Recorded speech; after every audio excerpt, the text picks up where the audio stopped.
All right, let's go ahead and get started. Do I have a public invited to be heard list? All right, great. So let's go ahead. Oh, I'm supposed to bang the gavel. I would like to call the city council meeting to order. So let's go ahead and do roll call. Mayor Coombs? I'm sorry, He Mayor is Bagley? not here, but Mayor Bagley is. Love it. I'm so But sorry. I know we all miss him. We do miss him. Mayor Bagley. Here. Council members Christensen. Here. Finley. Good. Martin. Here. Peck. Rodriguez. Here. Waters. Here. Mayor Bagley, you have a quorum. Now let's have the pledge. Pledge allegiance to the flag of the United States of America and to the republic for which it stands, one nation, under God, indivisible, with liberty and justice for all. All right, it's been a little while. Hope we all remember how to do this. All right, any motions to direct the city manager to add agenda items to future agendas? All right, I think we've got a full plate. All right, let's go ahead and move on to public invited to be heard. Just a quick reminder, if you want to talk during the first public invited to be heard, hurry and come up and sign the list, because if you don't get in within the next 60 seconds, you're going to have to wait till the end of the meeting. So let's go ahead. What? Well, if you want to talk, then talk. I won't cut you off today because I'm in a good mood and it's April. All right, let's go ahead. Jamie Simo.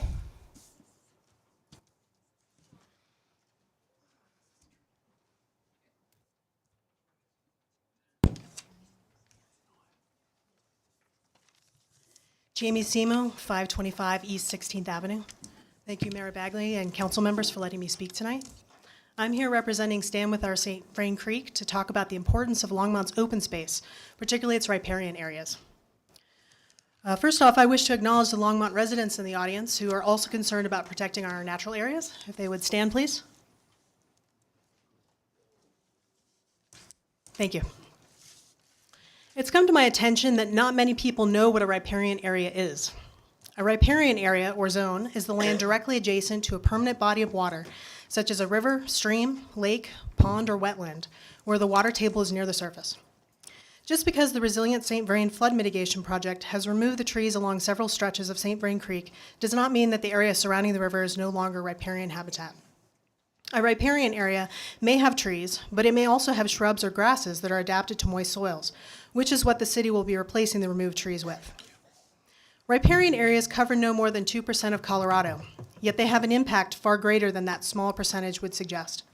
In urban areas like Longmont, riparian vegetation slows down and filters stormwater runoff, which protects water bodies from pollution, such as fertilizers, sediment, and chemicals. Riparian vegetation also stabilizes stream and riverbanks, protecting against erosion. Up to 80% of Colorado's wildlife depend upon riparian areas at some point in their lives. For many, this includes food and shelter. For others, including some fish and other aquatic wildlife, riparian vegetation is crucial to keep water temperatures cool enough for survival. Finally, riparian areas act as highways, connecting areas of habitat together and allowing wildlife to move in between them. So I have a PowerPoint presentation with some pictures that I'll just show for you right now.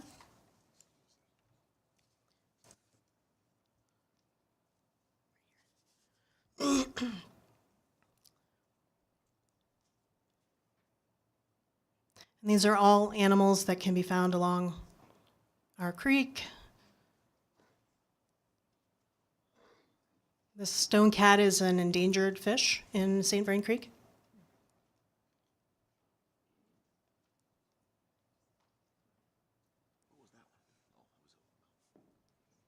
This is in Rogers Grove.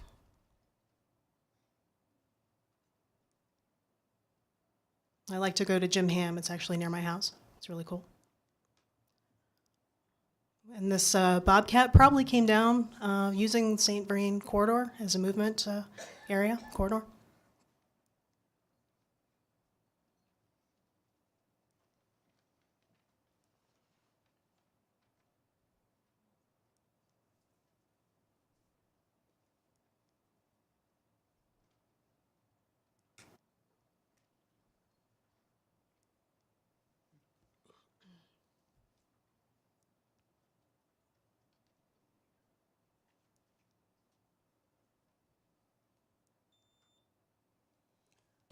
Thank you. All right, thank you. All right, Sherry Malloy.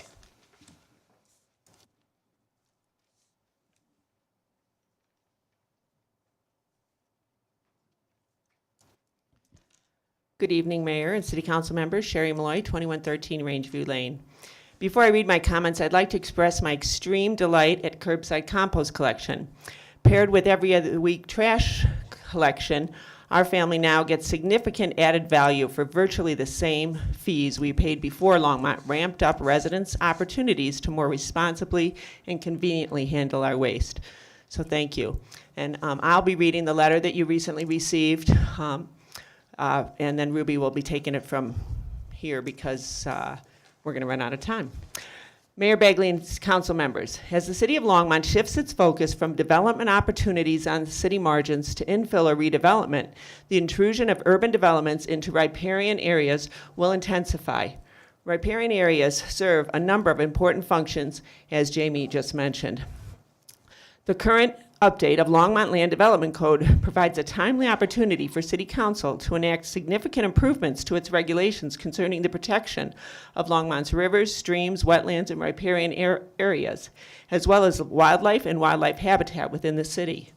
Stand with our St. Vrain Creek and the signatories of the letter you received respectfully request the following be included in the Land Development Code in order to protect our creeks, streams, lakes, and reservoirs, such as St. Vrain Creek and Union Reservoir.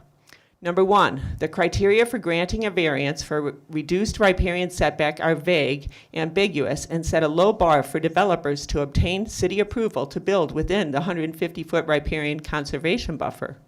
The criteria, as currently written, requires a variance request to be consistent with the developer's proposal, but does not require that it be consistent with city plans to restore habitat for wildlife, aquatic species, and pollinators on St. Vrain Creek after flood mitigation efforts are completed. The criteria should be rewritten to eliminate loopholes and provide more stringent requirements that will effectively protect riparian habitat and wildlife movement corridors. Number 2, artificial lighting should be prohibited along Longmont's greenways, open space properties, and riparian corridors in order to protect nocturnal wildlife and maintain the ecological integrity of wildlife movement corridors.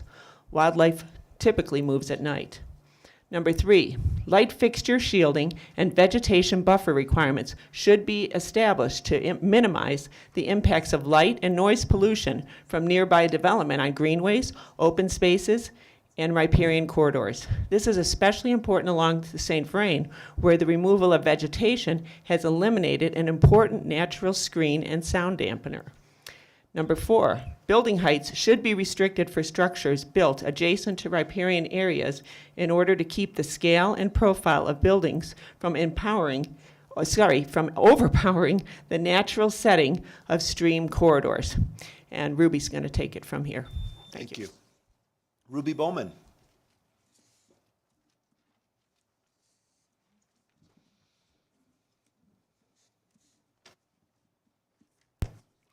Hi, my name is Ruby Bowman, 1512 Left Hand Drive in Longmont, and I'll take it from number 5. The amount of impervious materials, that is concrete sidewalks and parking lots, used in a development adjacent to rivers, streams, and other bodies of water should be kept to a small percentage of the overall area of the development. Impervious surfaces prevent infiltration of rain and snow melt into the ground, resulting in polluted stormwater runoff draining into waterways.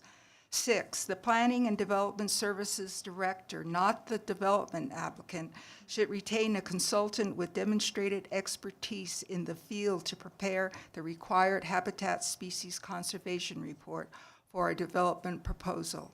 The applicant will reimburse the city for the cost of preparing the plan.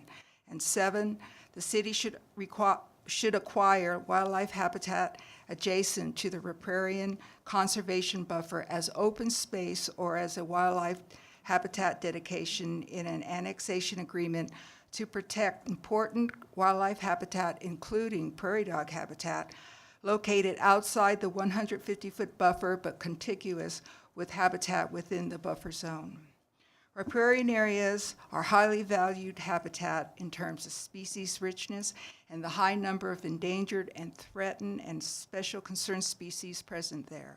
It is imperative that City Council be proactive and take immediate action to ensure the protection of these areas now and for future habitat restoration efforts by implementing stronger regulations and honoring the intent of the 150-foot riparian setback requirement.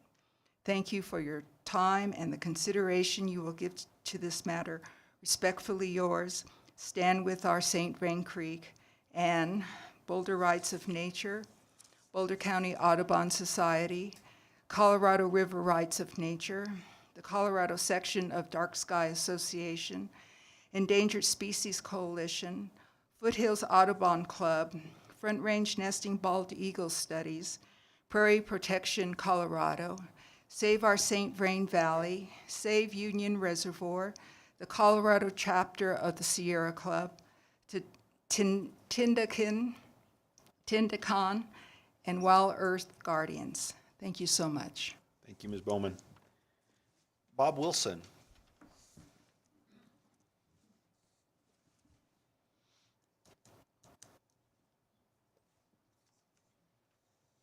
Bob Wilson, 1818 Sunlight Drive. I don't have all those people backing me like they do, but We'll still listen. It's Okay. okay. I live on the Rough and Ready ditch, and the mayor knows about it. It doesn't look any better now than it did 3 years ago when you were there. That's beside the point. What I'm concerned about, 2 weeks ago, the city came in and cut apart our little bridge, which is 2 doors down from me behind 1806 Sunlight Drive. It's an old farmer's irrigation ditch bridge is what it was, concrete structure. And a 4 by 8 foot of sheet of concrete or plywood had been laid across it. It was a wonderful bridge for kids, including my grandkids 20 years ago.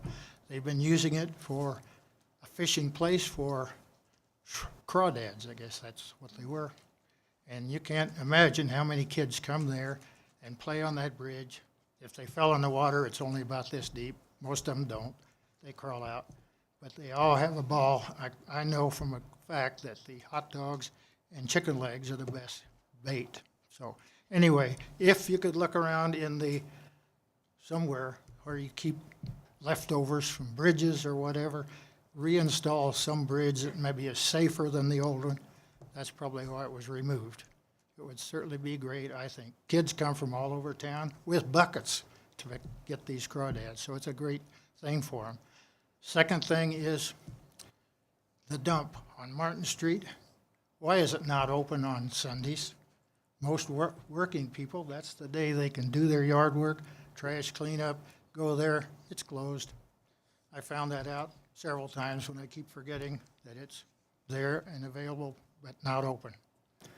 The third thing is I would like to see a lot of you councilmen come to the airport. I know that's a touchy subject. There's more to do out there than skydivers making noise. The airport is a place that you might find is bringing in a lot more income than you think. These days, it's not uncommon to see 2 or 3 corporate jets sitting out there, at least 2 or 3 a week. And they don't come here unless they're going to spend money or help build something that will spend money, make more jobs, all that. So we need a little more help out there. I've been flying for 50 years, and I still enjoy it. It's a great place to go. Diane's going to have her food court open in about 2 weeks. It's some of the best food in town. Place to sit, watch what goes on. And we are probably one of the low spots in the country. I've been to many, many little airports. 5,000 population town has got an FBO building where that you can plan flights. You rest if you want. They have couches. Not here. We're pretty far down the list on that. So if any money could be spent there, be great. Thank you, Mr. Wilson. Ms. Karen Dyke.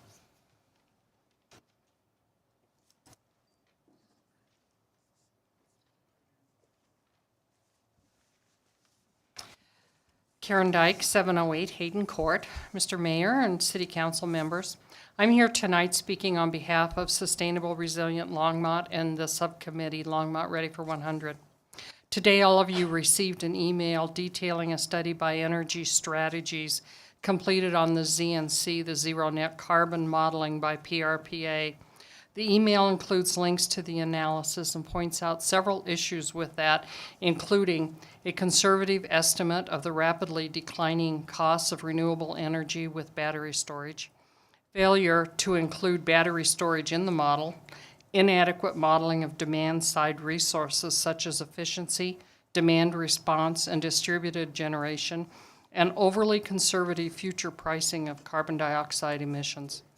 The Energy Strategies Review also highlights the ZNC accounting as an unreliable measure of actual carbon dioxide emission reductions that has not been adopted by any existing or proposed regulatory framework.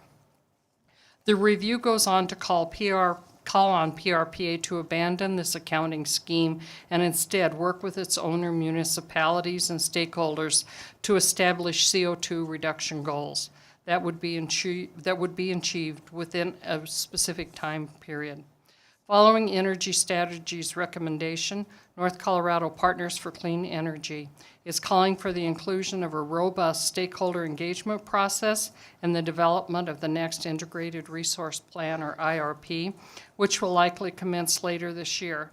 That IRP, which will be in effect through 2025, should set the stage for the achievement of 100% renewable energy by 2030. Earlier this year, City Council passed a resolution calling for 100% renewable energy by 2030. Yet on the slideshow presented at last week's PRPA board meeting, a slide was noted that it now omits closing Rawhide on a time frame to 2030.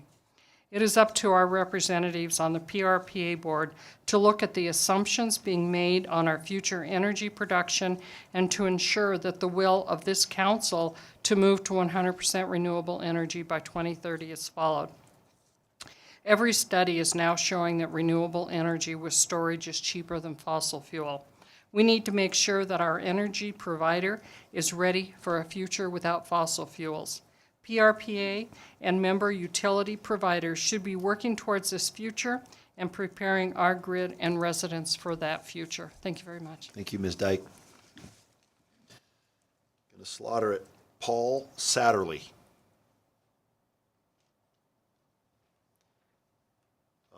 Maybe I'm slaughtering it that bad. Is there anybody named Paul S. here?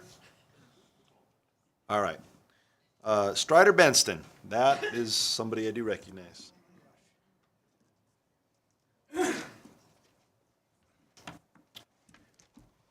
Greetings, Mayor Bagley, City Council. Education. Thomas Jefferson said that if we're going to have a democracy, we must have an educated populace and a free press.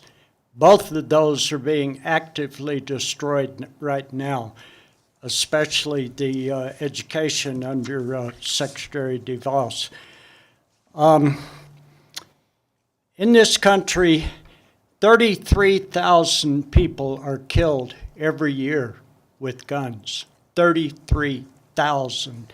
17 were killed at Parkland a month and a half ago. My friend Martin Luther King gave his last speech 50 years ago tonight in Memphis. In 1960, February 2nd, 4 students at North Carolina A&T in Greensboro sat down and began the mass civil rights movement. A couple of weeks ago, 800,000 kids and their friends came from Florida and all over the country, and 1,000 right here outside this building to demand an end to gun violence and the automatic weapons and the whole game, the whole corruption of our current political system. And a little child shall lead them. An 11-year-old girl quoted Toni Morrison. She said, if you want to read a book that hasn't been written yet, write it. Those kids are writing the books right now.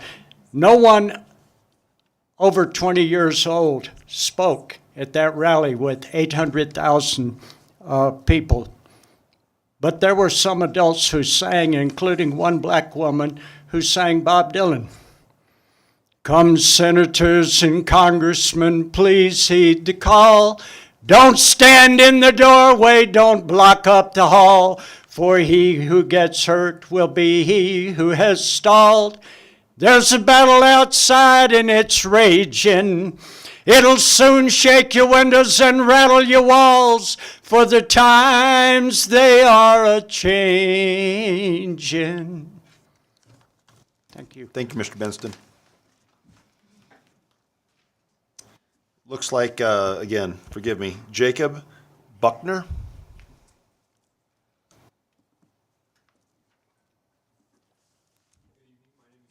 And I'm a senior at Silver Creek High School, and I'm in the Silver Creek Leadership Academy, and I'm completing a senior capstone project. For the last 3 years, I've been doing something called the Kings and Queens Project to kind of raise awareness about human trafficking and child sexual exploitation in our greater community by hosting presentations and community presentations to really tell people what human trafficking is and how we can prevent it from happening. As a part of my senior capstone project, I'm hosting an event called Illuminate on Thursday, April 19th. Illuminate is going to be around McIntosh Lake, and it's bringing together 15 various organizations throughout the Front Range region. They're going to be really talking about what are they doing to really prevent this issue, and how can our community and how can the public engage in those organizations' missions in order to reduce human trafficking from happening. As I'm sure the council is aware, human trafficking impacts over 27 million people worldwide. On a global scale, In Colorado specifically, in 2017, the FBI conducted a field operation known as Operation Cross Country, and they rescued 18 individuals who were juveniles in northern Colorado. 11 of those individuals were young men. And in Longmont, human trafficking has been reported by the Times Call as recently as July. So I want to hand these posters out for you guys, and I would love to see you there as we really work to create a deeper conversation about how to combat human trafficking in our community. How can we move forward to prevent this issue and to create a safer and more connected place for our residents to live and a safer place for young people to grow up. So thank you, and I hope to see you there. Thank you. Aaron Weiner.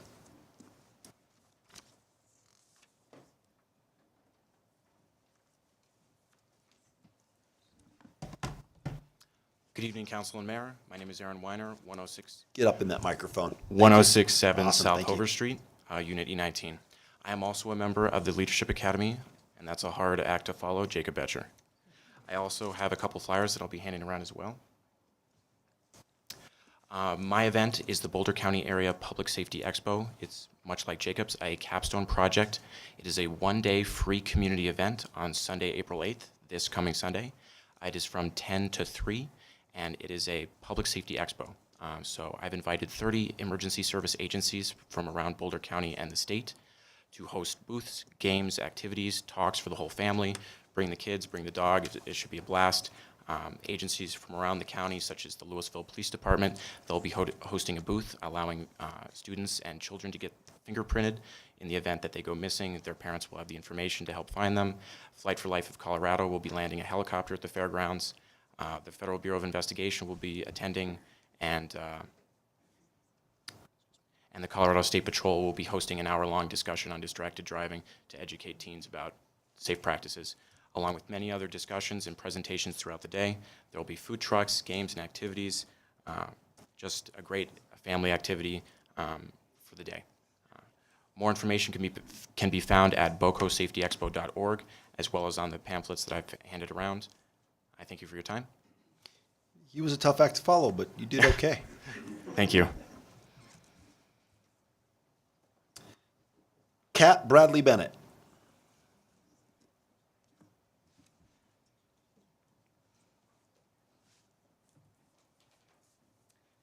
Kat Bradley Bennett, 5914 Blue Mountain Circle. I think it's mean to have to follow Strider singing The Times They Are in Changing, but Thank you, Strider.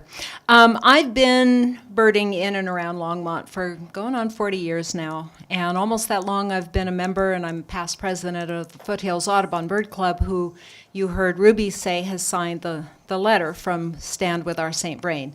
I also stand with that program. I think we have a unique opportunity to preserve a riparian area that runs through the entire city that is so rich with wildlife. I've been birding along the St. Vrain all these many years. I've seen wood ducks sleeping on rocks just right in the middle of the river, 8 feet from the shoreline. I've seen warblers in January when warblers shouldn't even be here, and it's because they've got food and shelter along that riparian area. I'm currently doing volunteer work for the city of Longmont, doing bird surveys out at the Pichelle open space with Jamie Simo, who spoke earlier. And the way the flood changed that topography is an opportunity for us. And I truly believe in my heart that it's only a matter of time before we have sandhill cranes coming down and sitting down on their migration, and it will become an amazing tourist spot for birders. So I do support Stand With Our St. Vrain and the protection of the St. Vrain corridor. Thank you. Thank you. And then Scott Stewart.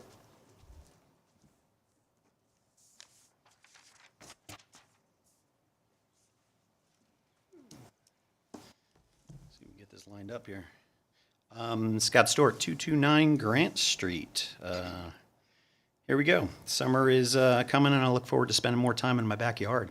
Mayor Bagley, members of council, sorry. I hope the summer is a little better than previous years when it comes to airplanes circling over our homes. I understand the airport isn't likely going anywhere, mainly because the FAA has more money and more control over this airport than the city does. Unfortunately, there isn't enough revenue generated at the airport to be self-sufficient, allowing it to control itself. Take steps to understand and control the impact the airport has on the city and our neighbors, please. What can the city do? Number one, start by logging operations. The method for the count that has been used is not accurate and widely criticized even by users of the airport. I understand there's technology out there that can achieve this for less than $50,000. If the airport's such an economic driver, and it's hard to understand why this tool isn't already in place. Number two, charge a landing and operation fee so that when our airport is being used by flight instructors from other airports for touch and goes, that Longmont can see some kind of revenue. This could even discourage the repetitive activity, especially on the weekends. Number three, and this should be the simplest to achieve, ensure that those that operate businesses out of the airport are set up properly with tax and use, or sales and use tax. Basically set up like a business. If you're wondering where this is coming from, I encourage you to review the Airport Advisory Board meeting from February 14th, page number 4. Heck, read the whole thing. It's a hoot. Number 4, take enough time to understand the cost and long-term impacts of accepting grant money from the FAA. The noise issues from aviation activities will only increase if this airport is allowed to grow using FAA funds. Take control, stop taking money from sources that limit the city's ability to self-regulate, charge the users of the airport a fair fee that allows the airport to operate under its own control. It could take 20 years, but get out from underneath the FAA's control. I had a great conversation the other week with David Slater, airport manager. And I must say, I'm not sure the city could have selected a better person to handle the challenge that is the Longmont Airport. David and I can disagree on issues, but our conversations have always been respectful of each other's opinions. He's a good man with a hard job to do.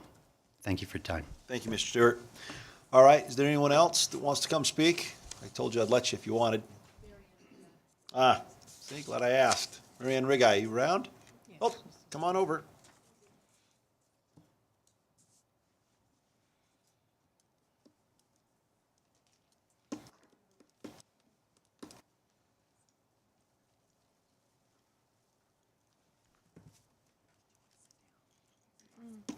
No, that's okay, thanks. I'll just get this ready.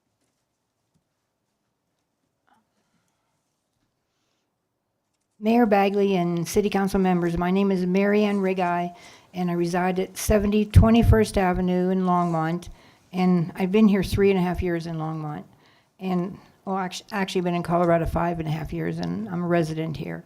I'm here to talk again about the homeless situation, and what I'd like to say is there are two main points that I think need to be brought to attention, and one is that I believe that every human being has the right, the need, and the inalienable right to have warmth and shelter at night. Even in the spring, summer, and fall, when, especially in Colorado, it can get very cold at night. So the wonderful people that have had the shelter and run the shelter up till the end of March have a limit for whatever reasons there are, and I'm sure there are good reasons of finances and need for volunteers and need for staff and many other reasons why there has to be a limit to how long the shelter, there's two of them actually, I believe, run by different churches and organizations and helping agencies. And anyway, at the end of March, that shelter ended. So it's vital to every human being to have food and shelter, and I just wanted to bring that up because I believe that the good people of Longmont will find ways to come together again in different ways, I'm sure, to have some kind of wonderful evening shelter for people to sleep in, where there's actually shelter over the people to keep them warm and protected from the weather. The other thing is the food, and the food situation. I actually was hungry when I live in a senior residence, as I said, and I'm comfortable now and warm and well-fed, very well-fed, in fact. So anyway, tonight I was hungry, and I pushed my walker over across Main Street to go to the Mexican restaurant, Benny's, and I was able to get a burrito, and it was so good, and I was so satisfied. And for those who can't go to the Justice Center, I named a place. Okay, I wasn't going to, but for those who can't go to the Justice Center now to get food, the ones who don't have cars can't go anywhere else to get them. So the ones who are in town have nowhere to eat at night that I know of, that I'm aware of. Okay, there were some ways to get to another shelter and get food at night. I don't know if that still exists. So to make a long story short, I'd like to say that I'm very grateful again to Longmont City Housing and all the people, including my case manager at the senior center, who helped me get housing. It took me 2 years, like the people in Boulder County and other places told me it would take 2 years to get housing. I'm very grateful, and I believe that those who don't have housing now will get housing, and the city, the people of Longmont will help them find it. Thank you very much. Thank you, Ms. Rigi. All right, that concludes our public invited to be heard. Let's go ahead. We have a proclamation. I'd like to invite all those who are going to be participating in the proclamation designating April 2018 as Parkinson's Disease Awareness Month in Longmont to come on down.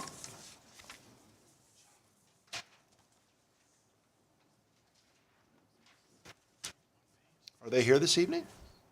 Oh, okay, all right. We're not doing the child abuse tonight. They moved it. I pulled it from the agenda because I think we should just do kids occasionally. I removed it from the agenda so we can do that kids occasionally. I'm just kidding. Hi, my name is Tom Hubner, and I live at 2489 Santa Fe Drive. I'm the head of the local Parkinson's support group.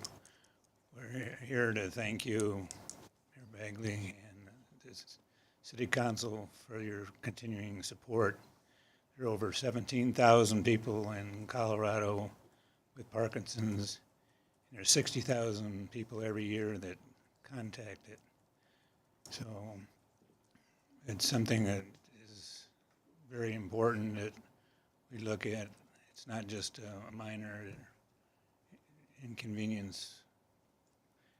I'm not going to say anymore. I just appreciate your support. All right, well, On the back of our T-shirts are our supporters from Longmont. We hope you support our supporters. Well, let's go ahead and I'm going to read the proclamation, and then you can come around and we'll give it to you, and then we'll take a picture. Sound good?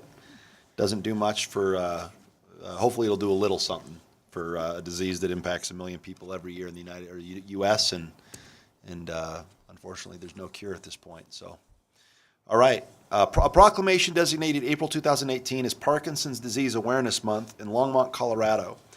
Whereas Parkinson's disease is a chronic progressive neurological disease and is the second most common neurodegenerative disease in the United States. And whereas there is inadequate data on the incidence and prevalence of Parkinson's disease, but is estimated to affect 1 million people in the U.S. and is expected to more than double by 2040. And whereas it is estimated that the annual economic burden of Parkinson's disease is at least $16.6 billion annually, including indirect costs to patients and family members of $6.3 billion. And whereas there is currently no objective test or biomarker for Parkinson's disease, and there is no cure or drug to slow or halt the progression of the disease. And whereas the symptoms of Parkinson's disease vary from person to person and include tremors, slowness of movement and rigidity, gait and balance difficulty, speech and swallowing disturbances, and a variety of non-motor symptoms. And whereas volunteers, researchers, caregivers, and medical professionals are working to improve the quality of life of persons with Parkinson's disease and their families. And whereas increased research, education, and community support services are needed to find more effective treatments and to provide access to quality care to those living with the disease today. Now, therefore, I, Brian J. Bagley, Mayor, by virtue of the authority vested in me, and the City Council of the City of Longmont, do hereby proclaim April 2018 as Parkinson's Disease Awareness Month in Longmont. And I invite all citizens in the community to support those with Parkinson's disease in the hope that a cure will soon be found. Signed, Mayor of Longmont. So why don't you come around, and council, if you'll join me.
Hopefully we'll see you next year, Mr. Hubner.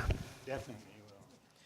All right, let's move on to our study session items. We're going to go ahead and move, if there's not an objection by a member of council, or at least 4 of you, we're going to go ahead and move study session item number C, information on information on the intergovernmental agreement or agreements between the City of Longmont and the St. Vrain Valley School District, RE1J, so they can get on to other things. No motion. We're just going to go ahead and do it.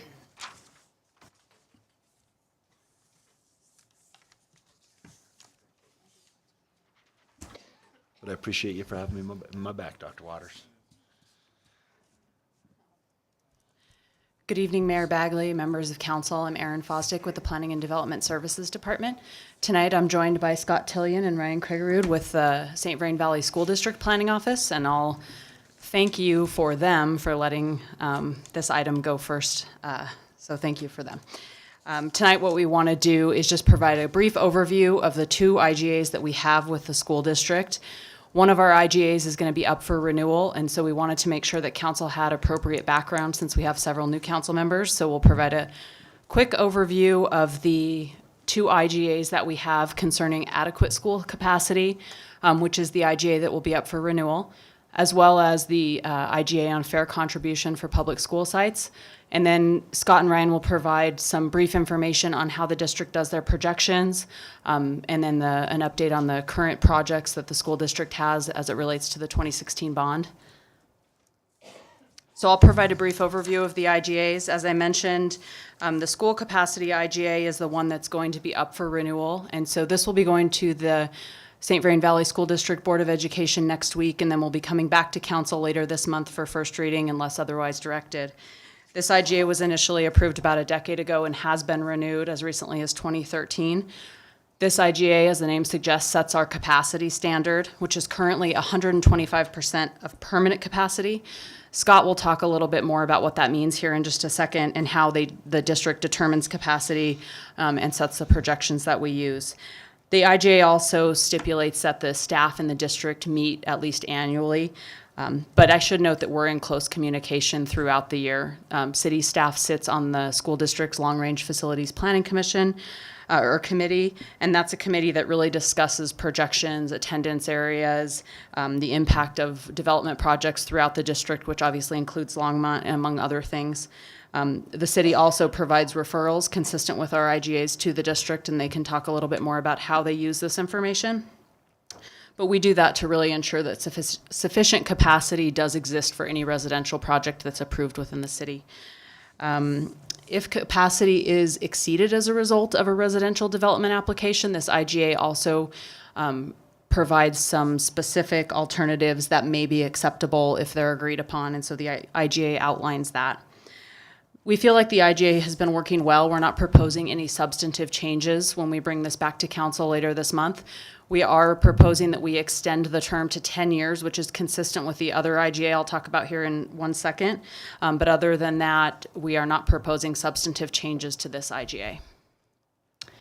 The Fair Contributions IGA is the longest standing IGA that the city has with the district, first approved in 1995 and renewed several times since then, most recently in 2016. Some of you were on council during that discussion. The main purpose of this IGA is really, as the name suggests, to outline fair contributions for public school sites for all residential developments within the city. So this is in the form of land dedication, where our comprehensive plan identifies a public school site, or in cases where there's no school site identified, this would be a fee in lieu of land dedication.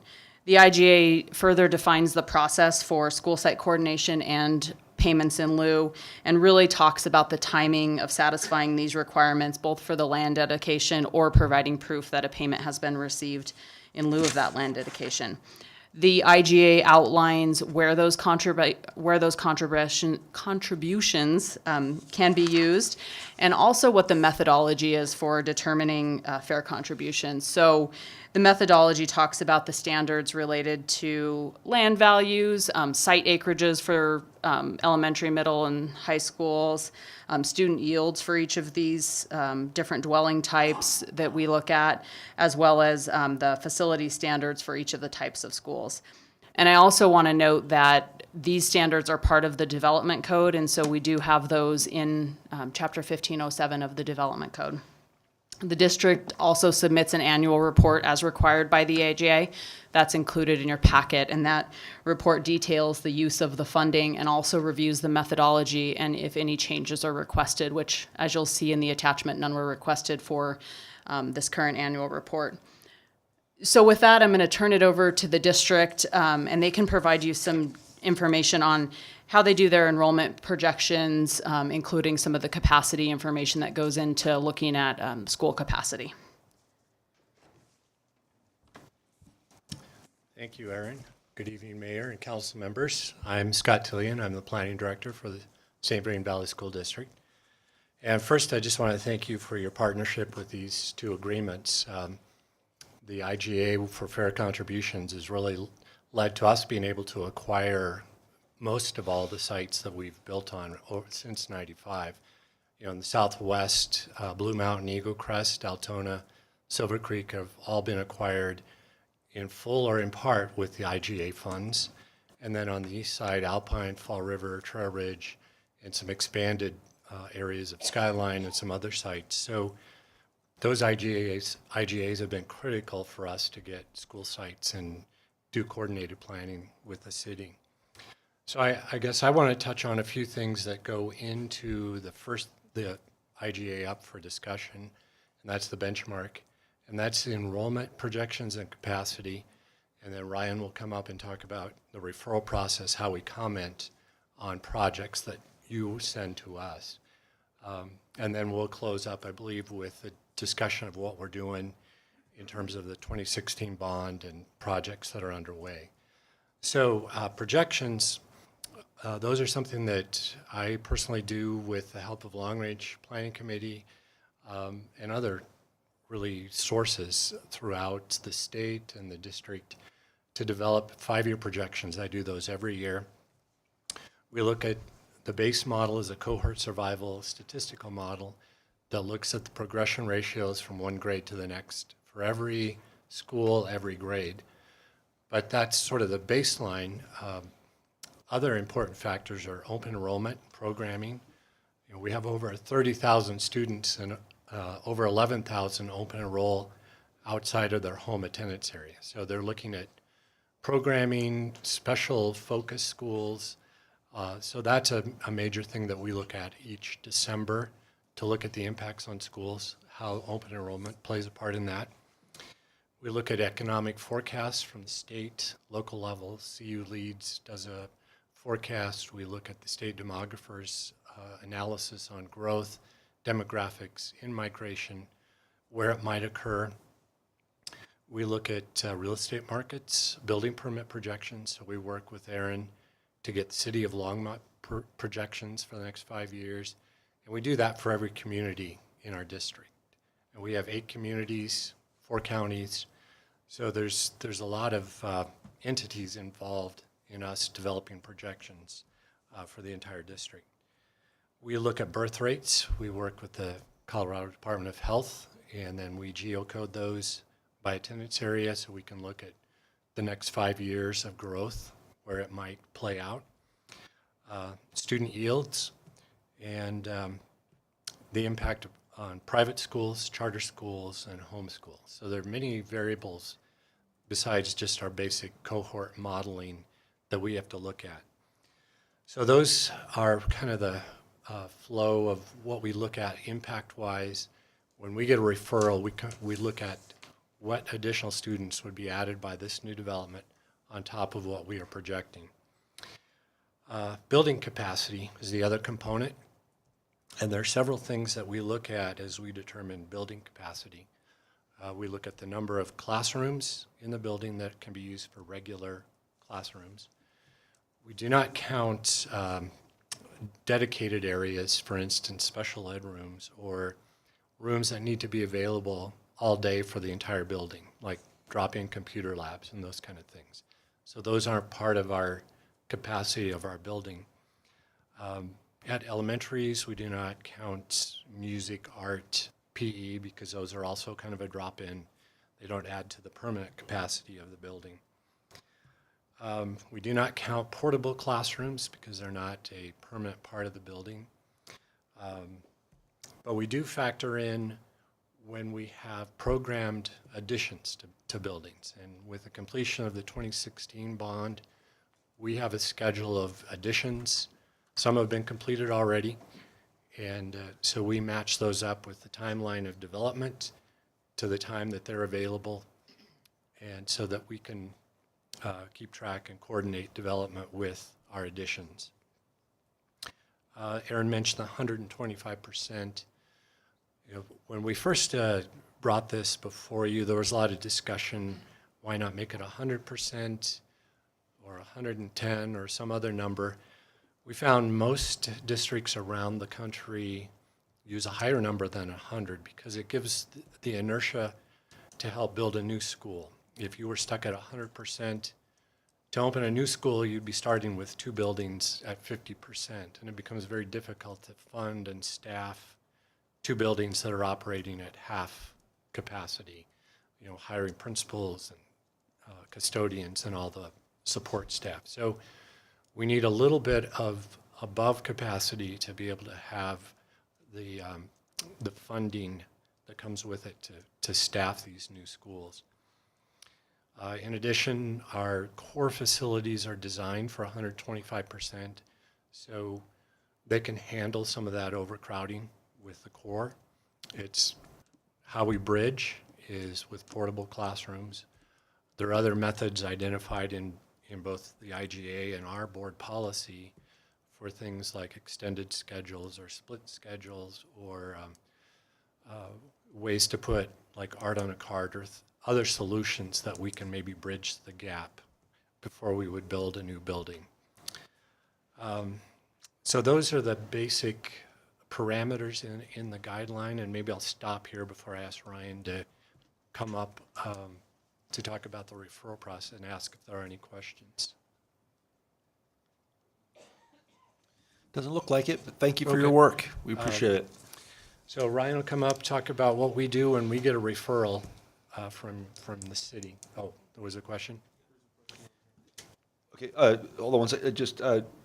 You're showing up as number 2, Dr. Waters. That's why I didn't call on you. It just says 2. I don't know what that means. I know, but it just did it anyway. So I don't know if we can fix that. But all right. So just given that you're all numbers, I guess I can count. I'm assuming you're chair 2. So Dr. Waters. So I'll respond to almost anything. Numbers or names, just be careful of the names that you use. I just have one question at this point, and that is, this benchmark has been used since 2006. Mm-hmm. Has there ever been a proposal that based on this benchmark has been rejected or been shaped based on the benchmark? We've had some that are very close that we've had to do some mitigation for. But there hasn't been one, to my knowledge, that's actually stopped development from your perspective. And maybe, Erin, you can address that. Mayor Bagley, Councilmember Waters, we have had some development proposals that I would say were impacted but not stopped. Prior to the previous bond being passed, not this most recent one, but even this most recent one, there was quite significant capacity issues in some areas of town, but those were alleviated when the bond was passed, and so new capacity was added, and so there was, a period of what I would say months where certain developments were impacted, but that bond passed, the capacity was added, and they were able to move forward. So to my knowledge, there's never been anything that has been completely stopped and gone off the table because of the capacity issues. There's always been a bond issue that has passed where capacity or a new school has been added that's been able to alleviate those capacity issues. So the benchmark has informed or guided better decision-making in the planning process, or revised thinking in the planning process? It's definitely been a consideration and something that we've looked at and had to have some conversations with folks. And Ryan might talk a little bit more about the information he provides us, but yes, I'd say that's a fair assessment. I have a follow-on question later, but it's not relative to, it's more relative to benchmarks in general, not to this benchmark. Sure you don't want to ask it now? Well, if there's going to be an opportunity before we're finished with this item.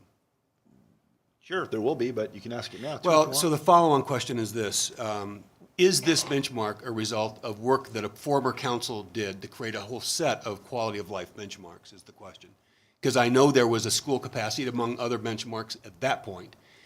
And if this benchmark has been carried forward and used to guide decision-making in the planning process and otherwise, where are the rest of the benchmarks that were developed then that a former council chose to not continue working with?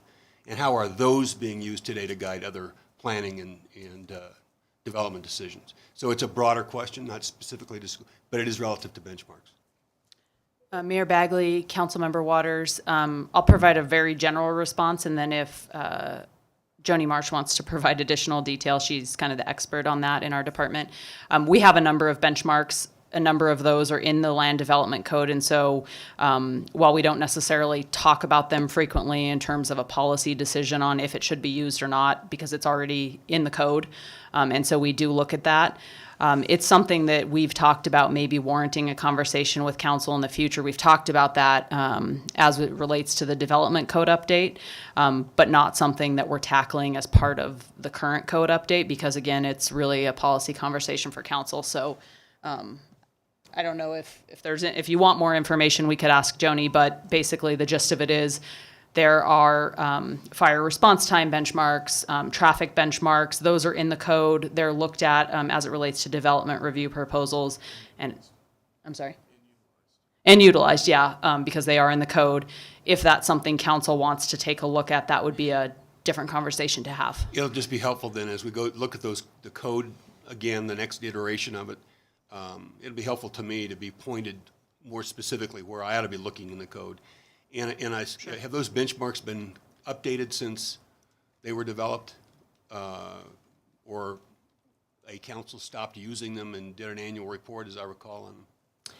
We used to do a quarterly report that reported on a number of items as quality of life benchmarks. Some of those, not all of those are in the code. The ones that are in the code, obviously, we look at.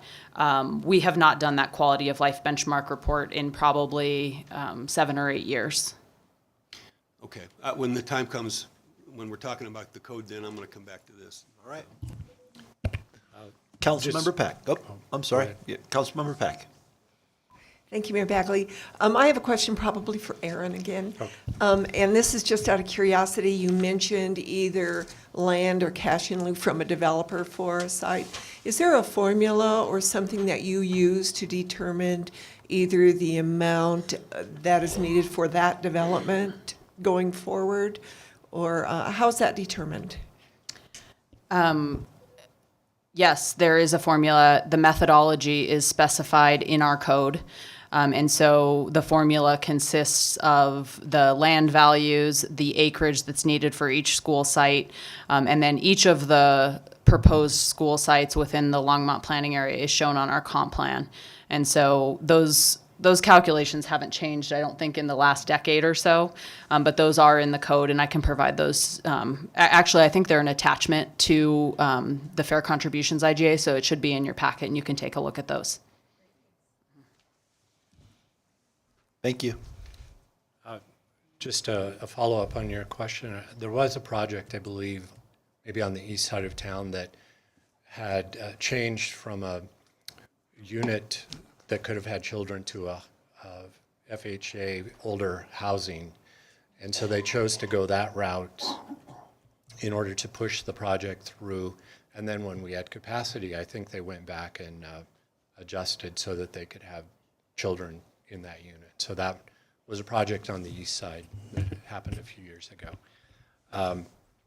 So we'll have Ryan talk about the referral process, and then I'll close up our part with what we're doing with the 2016 bond. Just give you an update on that. Great, thank you. Ryan, you're up, big dog. Good evening, members of council, Mayor Bagley. My name is Ryan Creek. I'm a planner in the St. Vrain Valley School District. My bullet point here is the development review and referral process. And first, I want to start my comments with saying that we have a remarkable working relationship with the City of Longmont, and we are very appreciative of that. So the planning staff here is fantastic, and I think the planning staff at the St. Vrain School District is pretty good too. But what I also want to say off the top is that at St. Vrain Valley School District, we are committed to providing the best environment for our students. And in a very large way, these two IGAs do that. My part in that process is through the development review and the referral process. So, Councilmember Peck, you were just asking about the formula that we use. We have a formula that we use, and Aaron did an excellent job at providing an overview of that formula. We basically look at every development that comes through the City of Longmont, comes to the St. Vrain Valley School District, and then we provide comments. And in our comments, and what we do is we look at what are the schools that will be affected by the development. We look at the type of development that it is.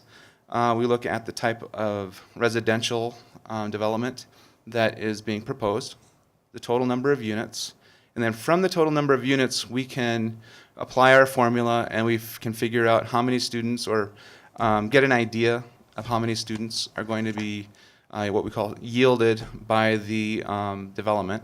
And so when we look at different types of developments, they can be single-family homes, they can be multifamily, they can be mixed-use commercial, where you have businesses on the main level and apartments above. Also mobile homes, all the way to condo townhouses and so forth. And each of those have a different factor for student yields.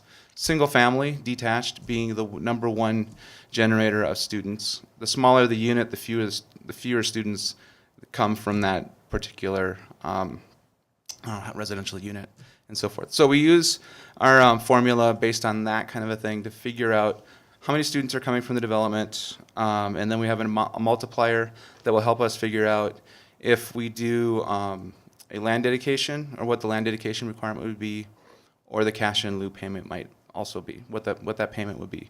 And so within the IGA, specifically with the cash in lieu IGA, or the cash in lieu IGA, we determine whether or not the cash in lieu payment will be made or the land dedication. And I'm getting a little bit off topic. I apologize. So with our cash in lieu IGA, we basically take a look at whether or not there are any planned schools in the area.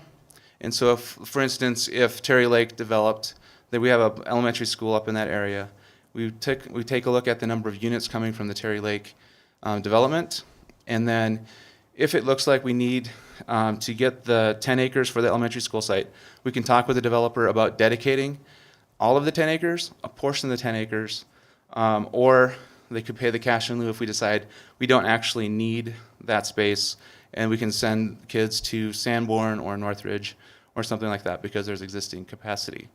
And so we find out whether or not there's capacity at those other schools based on the projections that Scott was just talking about, where he projects out what the student enrollments are going to be for 5 years out. I take a look at the residential development and apply the student yields to the number of kids that are going to be yielded, or to the schools, to determine whether we're going to be approaching capacity, exceeding capacity, and those sorts of things. And then we have conversations about how best to deal with capacity if we are reaching it or exceeding it, and that sort of thing. I got into the weeds a little bit there. I didn't mean to go so deep into that. But that's pretty much my bullet point. I'm trying not to drag it out for a half an hour. But you had one bullet point. For the record, that was awesome. If everyone could follow your lead, that would be awesome. Okay. All right. Anybody on council have any questions regarding? So we do have one more slide. Okay, go ahead. If I could. This is the 2016 bond update, and I'm going to turn that back over to Scott to talk about all the wonderful things that we're doing. So I believe you have a copy of our flow chart on building and all the additions. We have, if you want to know the details, with the additions and the new schools, we're adding 195 classrooms. Some of that is in new buildings, some of it's on existing buildings, for an addition of 5,000 seats of capacity throughout the district. There are 3 new schools, the Erie PK8, the Wyndham Hill site, and these have new names, and now I'm not sure I can't remember the names, but I'm so used to calling them Elementary 27 and the Erie PK8. They have real names now. And then the Innovation Center here in Longmont. We have additions in Longmont at Blue Mountain, Eagle Crest, and those are completed. Those open this fall.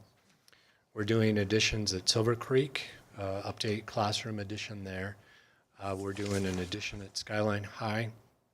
We're doing additions at Alpine and Fall River. Those will be open next fall.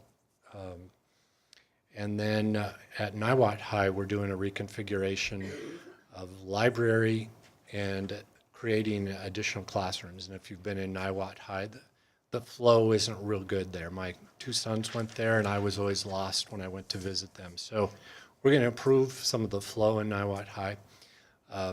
Niwot is actually in Niwot and not in Longmont, but all the south end of Longmont attends Niwot High. So then there are additions at a number of other schools in Meade. The 3 major high schools outside of town, Meade, Frederick, and Erie, are having 20 classroom additions, so we're adding a wing onto each of those. So Bottom line is, for quite a number of years, we probably won't get close to this 125 benchmark in any of our areas.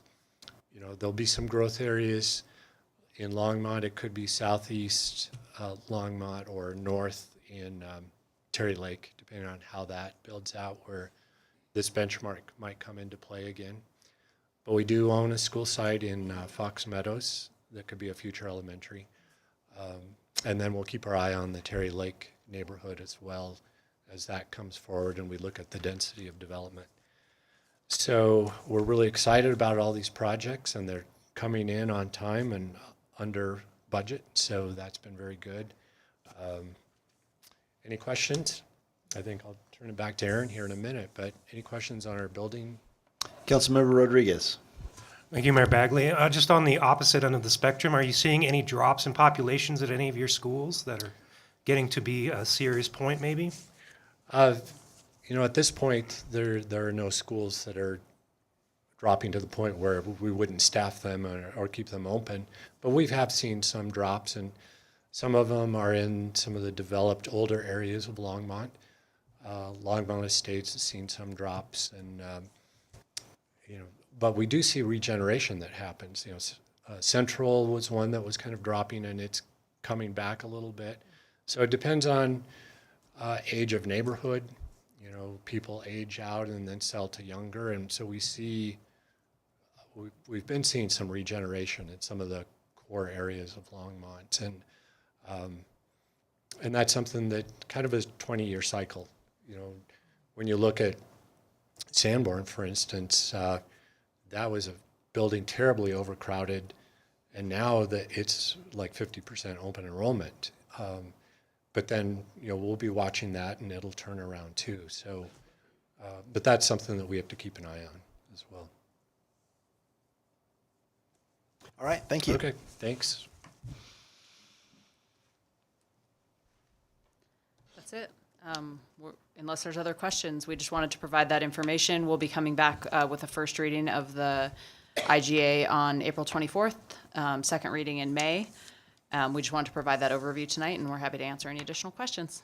Just want to say, on behalf of council, thank you guys. We love our school district. Any chance we have to have any type of agreement, cooperation with you guys, we're all in. So thank you. Thank you. All right, let's go ahead and move on to study session item number 5A, update on Longmont sanitation services and outreach. Mr. Bob Allen is making his way up. Holly, come on down.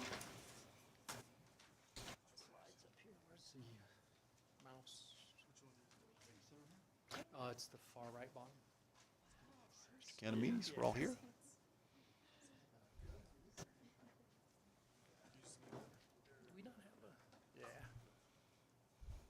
I need to talk to you about a dog park after, at some point. So, all right. Dog parks. All right. Yeah.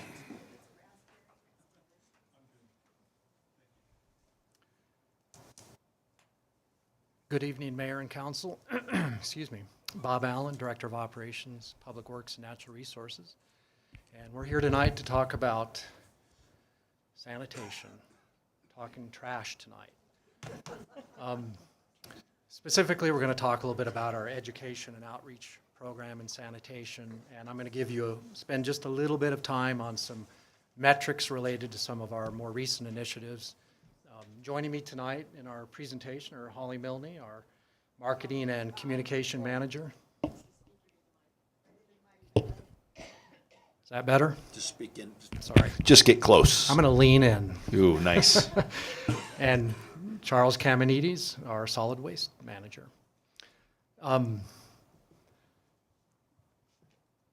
I think a good starting point for any discussion of sanitation is a little bit of a grounding in what we do. So I'm going to be really brief here, but give you a little bit of background. Longmont Sanitation was municipalized in 1948. Somewhere in that time frame, we opened a landfill and had quick, easy access for disposal along 119 of our solid waste. Single stream recycling began in 2010 after a number of years of, I think, setting trash out or recyclables out in milk crates and a double stream recycle bin. That was before my time, but Charlie assures me that We had a double bin at that time. Curbside composting was approved in 2016 and launched in 2017. And Longmont also approved a every other week trash option, the first in Colorado, that you guys approved in 2016. Something that we're proud of and expect that other communities will probably follow in. Core services. Upper left corner is really what the program's mostly about, curbside services for our residents. We also run a waste diversion center that allows some recycling convenience for residents. We have participation pretty substantially in a materials recycle facility in Boulder County that's in the city of Boulder. And our waste diversion center allows some convenience so that residents don't have to travel to Boulder for some of the recycle. Opt-in service, obviously our newest program, curbside composting, and then a la carte services, large item pickup and dumpster rentals. These are really programs that are kind of on a first come, first serve basis for residents. Excuse me. Supplemental services primarily are delivered by contractors and once again for the convenience of residents. They're pretty small programs but are intended to provide services that they would otherwise have to contract individually for. Longmont also collects a waste management fee of $296 per month per resident, or per household, I should say. And that funds things like sanitation for city government. So that would be municipal buildings, our city parks, the downtown trash and recycle program. That's from 2nd Avenue up to Longs Peak. And most recently, we've added all the way down along Main Street to the Quail campus area, trying to pick up trash, you know, that's more on the ground rather than just in the containers that we normally collect up and down Main Street. So that's kind of new for us to be spending more time all the way south of that kind of area that coincides with the LDDA picking up trash. Also part of the greenways in that area are now part of that kind of trash pickup program in that downtown area. Special events, this outreach and education program we're here to talk about tonight is funded through the waste management fee and then some of the administrative costs of the program. So when we talk of pay-as-you-throw rates, we're really talking about some way to create a dynamic economically where residents will see the value or the cost of disposing of solid waste in the city. So previously we had what I would call a weak pay-as-you-throw program. We had a 48 and a 96 gallon subscription. You paid about 50% more for that larger container. And we had about 80% of the residents participate in that larger container subscription. Obviously that was not a strong incentive to go down to smaller container sizes. We did a survey a couple years ago and discovered that about 80% of those containers were not filled weekly. And we also discovered that about 70% of them carried a considerable amount of recyclable material. And obviously, prior to composting, compostable material. So not a strong approach. The newer program now has this 48 gallon every other week container. It continues with the 48 gallon container and then the 96 gallon container. And the pricing is about 80% to 100% more as you go up in size. So there's hopefully more of an incentive to use or drop down to a smaller container and then recycle and compost. Now, unfortunately, we have discovered that not as many residents or households have dropped to that lower container as we expected. So we thought pricing would be more of an incentive than it has been, and so far we're not sure that it has been. Ultimately, we expect that about 50% of our residents would be in that larger container and the rest would drop down. And that's possible that will happen. That was based on some of the analysis our consultant did at the time. But certainly we will need to educate and have this outreach effort in order to, I think, achieve those goals. Current rates, I'm not going to go in detail. These are published in our municipal code, but you can see the price separation as you go down from the 96 to the 48 to the every other week 48. And then we still continue with pricing for extra containers for those who choose, and then composting is $6.60 a month for those who opt into that program. So other rates that we have, once again, for large item pickup and dumpster rental, these are, on a first come, first served basis, $60 and $165 respectively. And then our waste diversion center is free to all residents. We do charge a fee for those who come in from the outside or for contractors to use the service. In the long term, we may have to revisit whether or not we have the capacity for outside use of the facility. But for now, I think we're doing okay. So what are the results of pay-as-you-throw? The 96-gallon container, as I mentioned, we had participation close to 80%. Since we launched the program, that has dropped down to 65%. So that's progress. We'd like to see more, obviously, and in the long term, we may see closer to that 50% mark, but we're not there yet. And then the 48-gallon has, as you would expect, gone up from 21 to 28%. And the new 48-gallon every other week has now gone up to 7%. So we are seeing some movement. We'd hope to see a little bit more, but these numbers are encouraging, and we think they make a difference.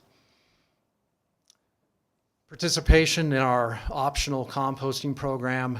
At the time that we launched the program, we had 9% of our single-family homes had signed up for it. That's increased by an additional 5%. So what that means is that between the time it was approved in 2016 in June until we launched in April, we had 9% signed up. So we had a pretty good rush to sign up. We've increased that by about 5% with a pretty straightforward marketing program that was really a lot of graphics and a fairly simple messaging. And we think we tapped out as much as we could with that program, and now are looking to kind of raise the bar here to something that we hope would, I think, create more momentum in the direction of participation here. You've probably seen these already from Lisa and Cal and our sustainability program, but our waste diversion sustainability goals are as follows: to increase opportunities for waste diversion, increase education, and obviously reuse to any extent possible. Objectives specifically would be to decrease residential trash, increase community-wide waste diversion overall, and then to increase waste diversion in particular within the city operations.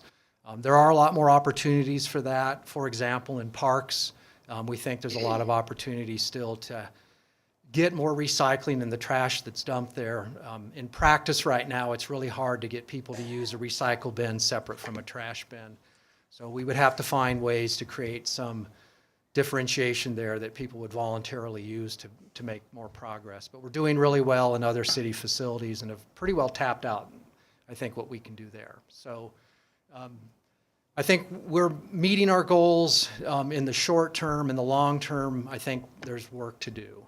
And a lot of that work's really wrapped up in, I think, the education and outreach program that we're going to present here tonight, that Holly's going to take some time presenting. So hopefully we'll be able to make some more progress there, but you can kind of be the judge of that yourselves here as you see what she has here tonight.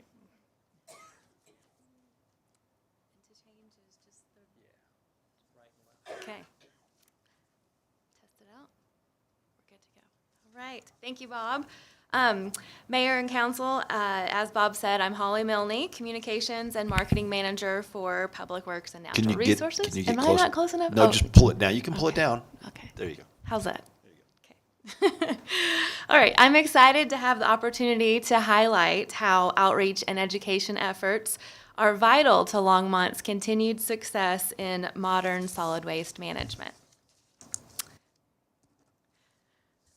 As Bob shared, since the 1950s, the waste services we provide to residents have greatly expanded.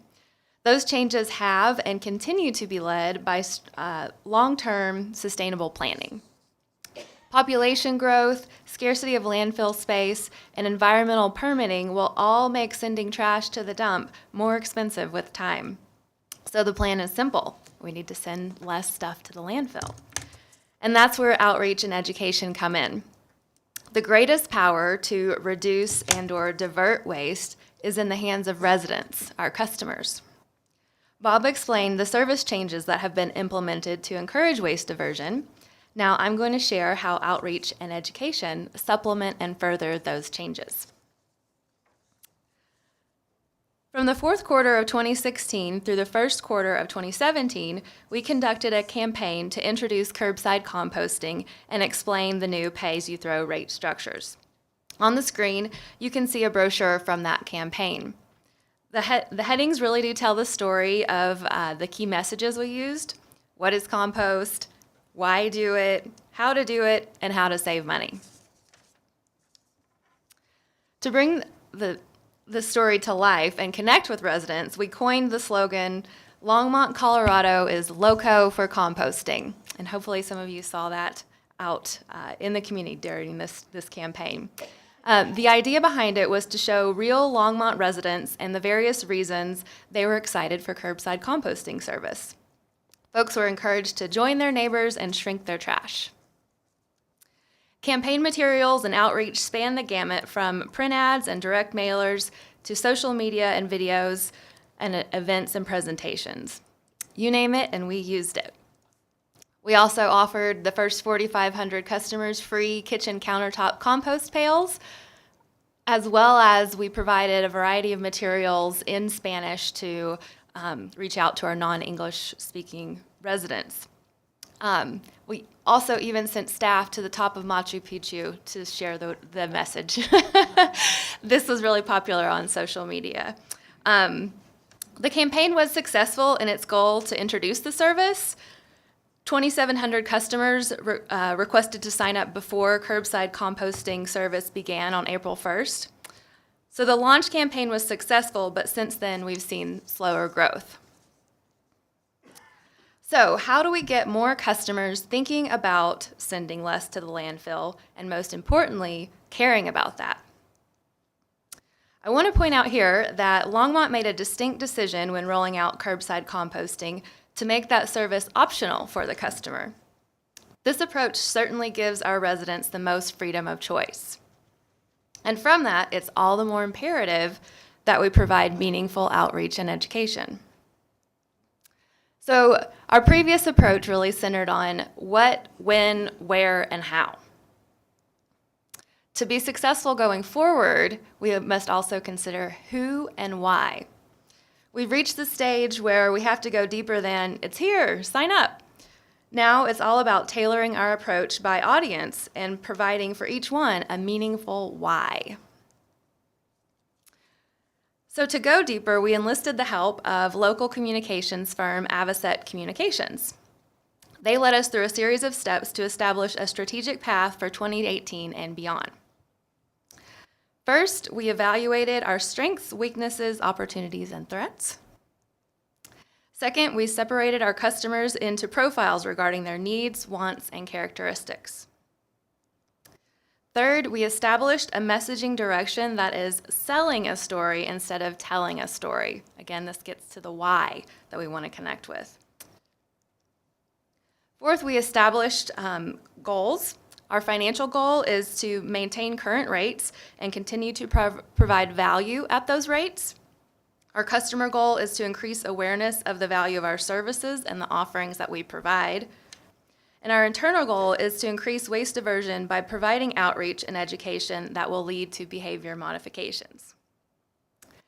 And finally, we developed a communication plan that outlines all activities from marketing, advertising, and PR to social media, direct mail, and events. It is our message delivery mechanism.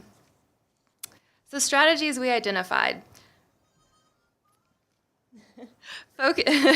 Focus on customer awareness to inform and educate residents on our service offerings. Use segmented marketing to properly communicate to each customer group, those that are on the fence, those that are apathetic, and those that are adverse, etc.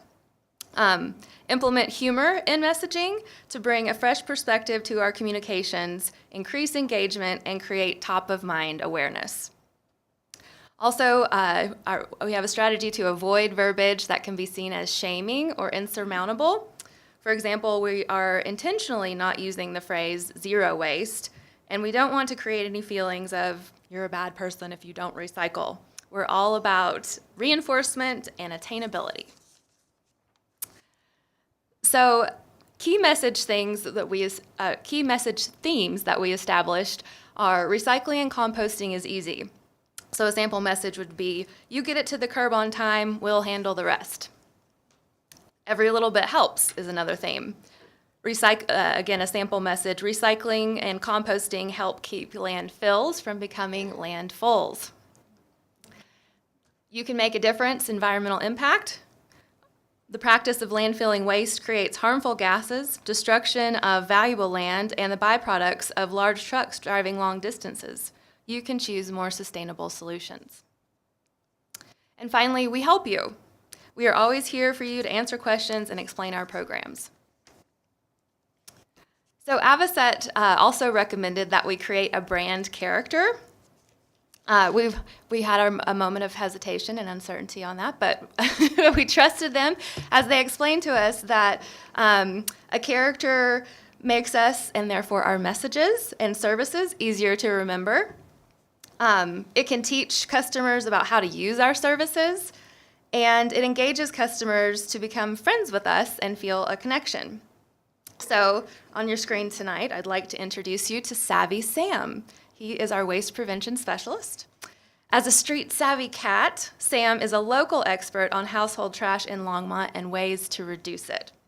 So Sam's going to have a comic strip that will be run as ads in the paper and shared on social media and various other places. And in his comic strip, we will see his adventures in waste prevention. His stories will be used to deliver messages about recycling and composting in a fun and fresh way that will connect with residents. You'll also find him on new materials as we develop a waste diversion brochure, a welcome guide, and more. So our communications plan, as I mentioned, is our delivery mechanism.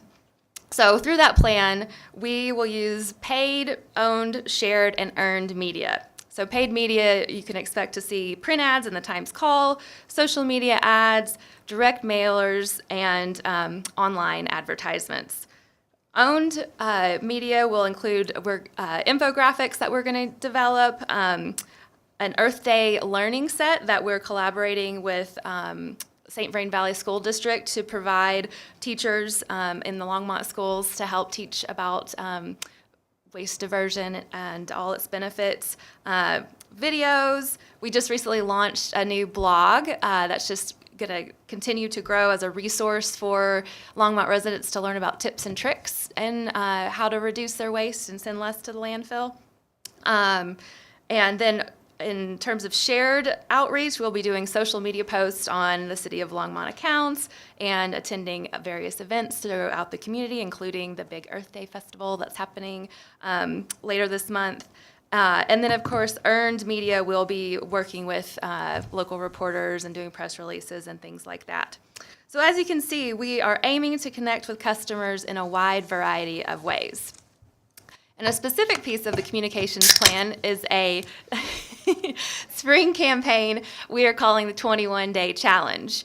And that's going to launch on Earth Day. And the goals of the challenge are to bring awareness to waste diversion, encourage residents to build a new habit, because the title 21 Day is based on research that it takes 21 days to form a new habit. We'll be trying to promote enrollment in curbside composting and encouraging customers to reduce their trash cart size.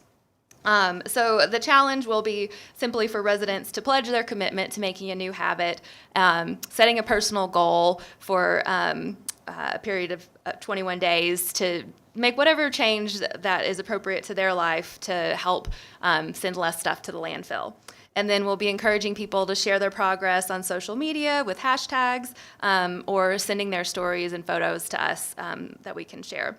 And everyone that takes the pledge to compete in the challenge will be entered into a drawing for downtown Longmont gift cards. So I encourage city staff, and I'm sure council, are ineligible to win the gift cards, but I still encourage you to consider taking the pledge and joining the challenge. We'll be linking to it on the city's website, and all of the advertising that we do will also have information about how to sign up. So in related news, as kind of an aside to our marketing strategy, I wanted to show you guys a couple of cool new tools that we've launched to provide even more convenience and ease for our customers. So these are on our website at longmontcolorado.gov, but for streamlined here in the PowerPoint, I'm just going to show you screenshots. So one of the new tools is an online collection calendar. And folks go on the website and they see this widget and you type in your address. And what comes up is a custom calendar.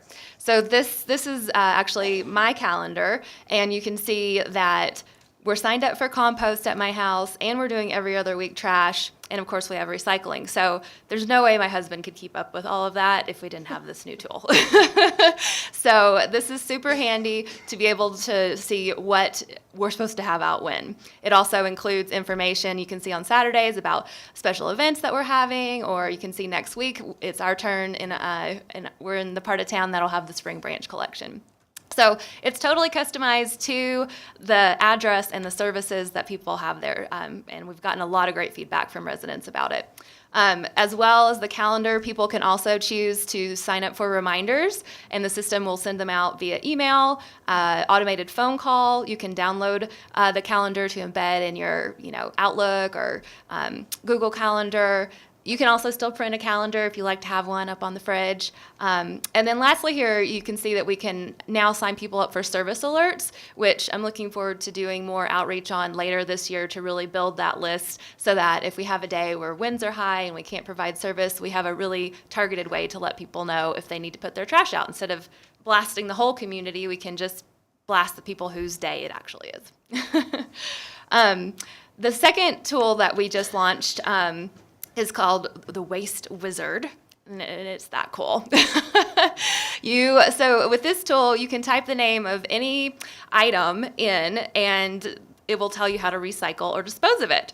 Super handy, because I know we all have had the thing that we're like, what do I do with this? I don't want to put it in the trash. So as an example, I searched mattress. And you can see here that the first option it gives you is that you could have this collected as a large or bulky item through our residential collection service, and it tells you about when to put it out and all those details as well as the cost. It also gives you the option of drop-off as a hard-to-recycle material and provides the link to the Charm Center for Boulder County.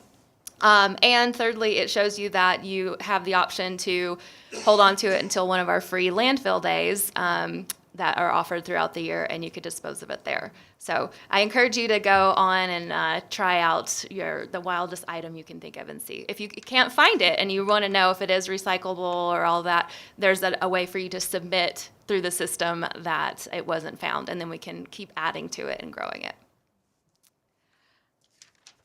So, in conclusion, you can see we really are trying a lot of new approaches.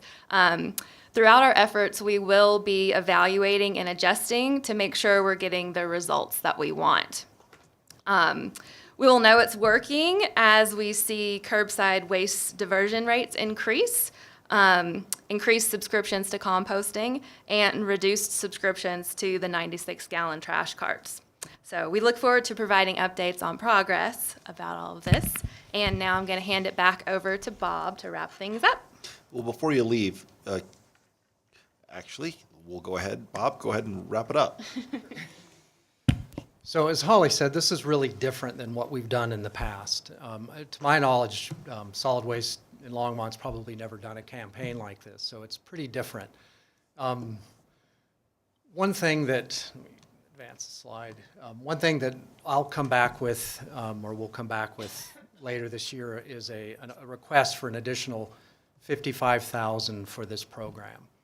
When I prepared the budget in about a year ago, last year, we did not envision this type of an effort. We also didn't know what kind of numbers we were going to see with the new programs.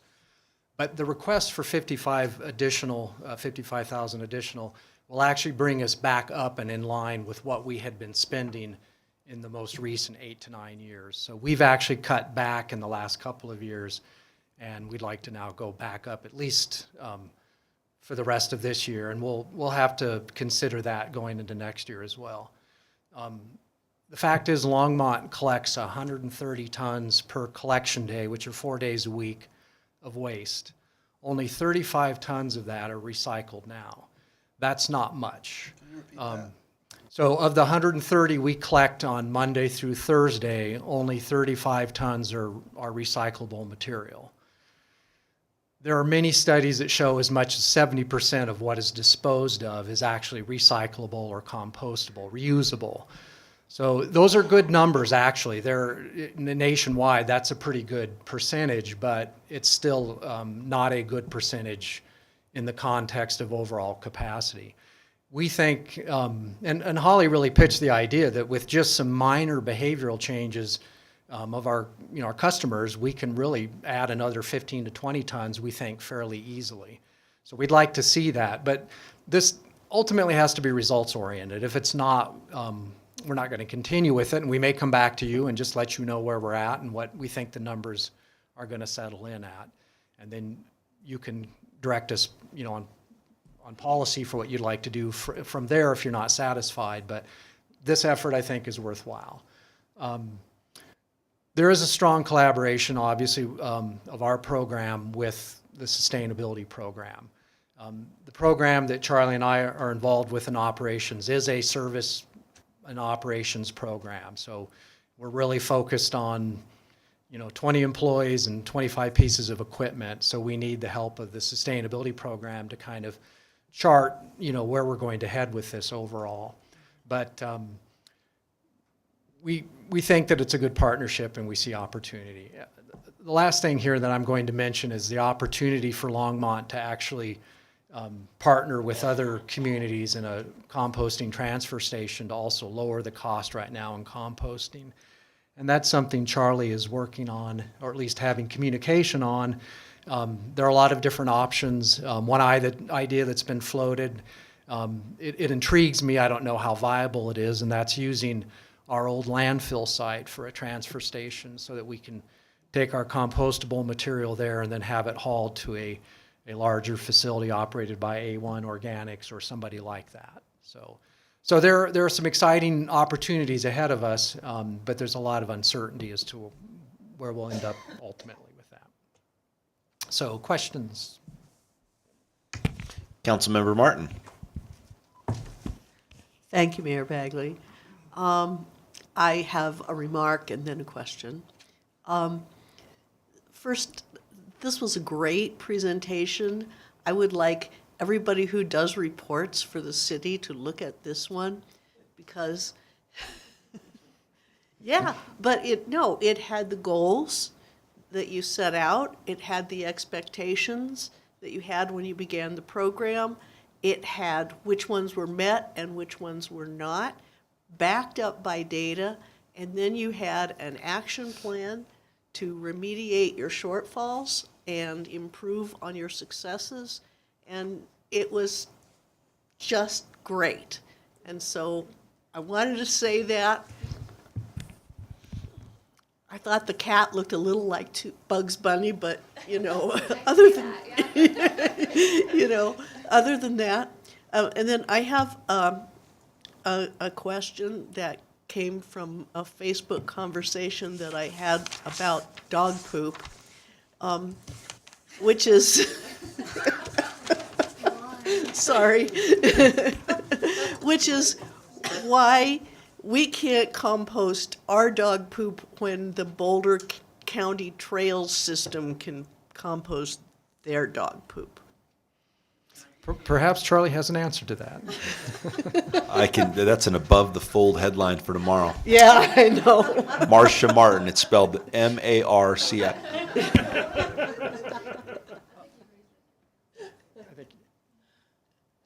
Thank you. Mayor Bagley and Councilmember Martin. That's a great question, and there's a couple of answers around that. Where we take our compost at this time does not accept animal waste in the stream. And I'm not 100% sure, but I believe I've had this conversation with our partners in Boulder County, and I think they do something different with how they manage that dog waste from the open space area. I'd be happy to look into that a little bit for you and report back, but it certainly doesn't fit into the streams that we have that goes through Western Disposal to A1 Organics into the typical industrial composting stream. Thank you. My guess was pretty good. So, okay. Councilmember Peck? Thank you, Mayor Bagley. And I agree with Councilwoman Martin. This was a great presentation. I really liked it. And I'm glad that you're collaborating with the school district and that you were in the April 21st Earth Day. And I was wondering, what are the chances of having those coloring books ready for that Earth Day? Because kids always need handouts, and I find that children teach their parents a lot. And if you can get them engaged, they'll engage their parents. Absolutely. That's you connected right with the reason why we thought it was so important to pull together with St. Vrain on this effort. And we did start out thinking that we would make a coloring book that would just be general use that we could give out at events and things. And then it really morphed more into this learning activities set that we developed with the school district. And so it's essentially like lesson plans that the teacher can download and activities that they can do in the classroom. So the coloring book is still on the to-do list as something that we'd like to have at events, but it won't be something we have in time for Earth Day. But we may be able, I do like the idea of having something there, so perhaps we could look at what we've developed for the schools and just morph that into a kit that parents could take home and they could do as a family. Mayor Pro Tem Christensen.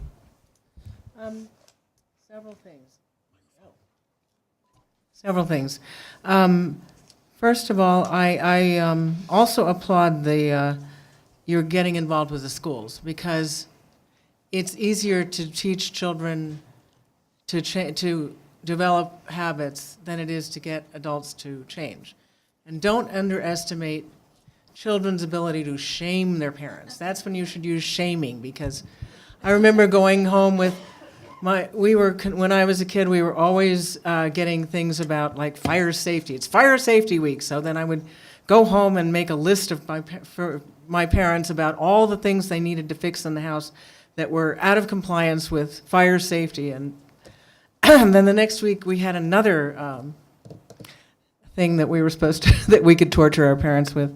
But I do think that's offers a lot of opportunity to get the whole family involved.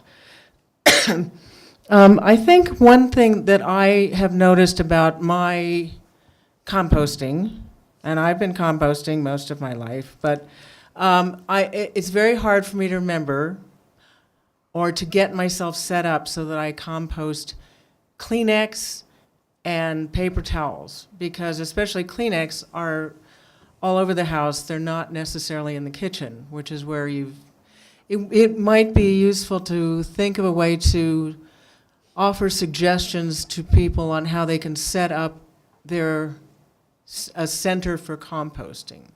I don't know, that may be a little bit strange, but it might help. As a blog post idea, for sure. Yeah. And the other thing is, I think that calendar and the Waste Wizard are great.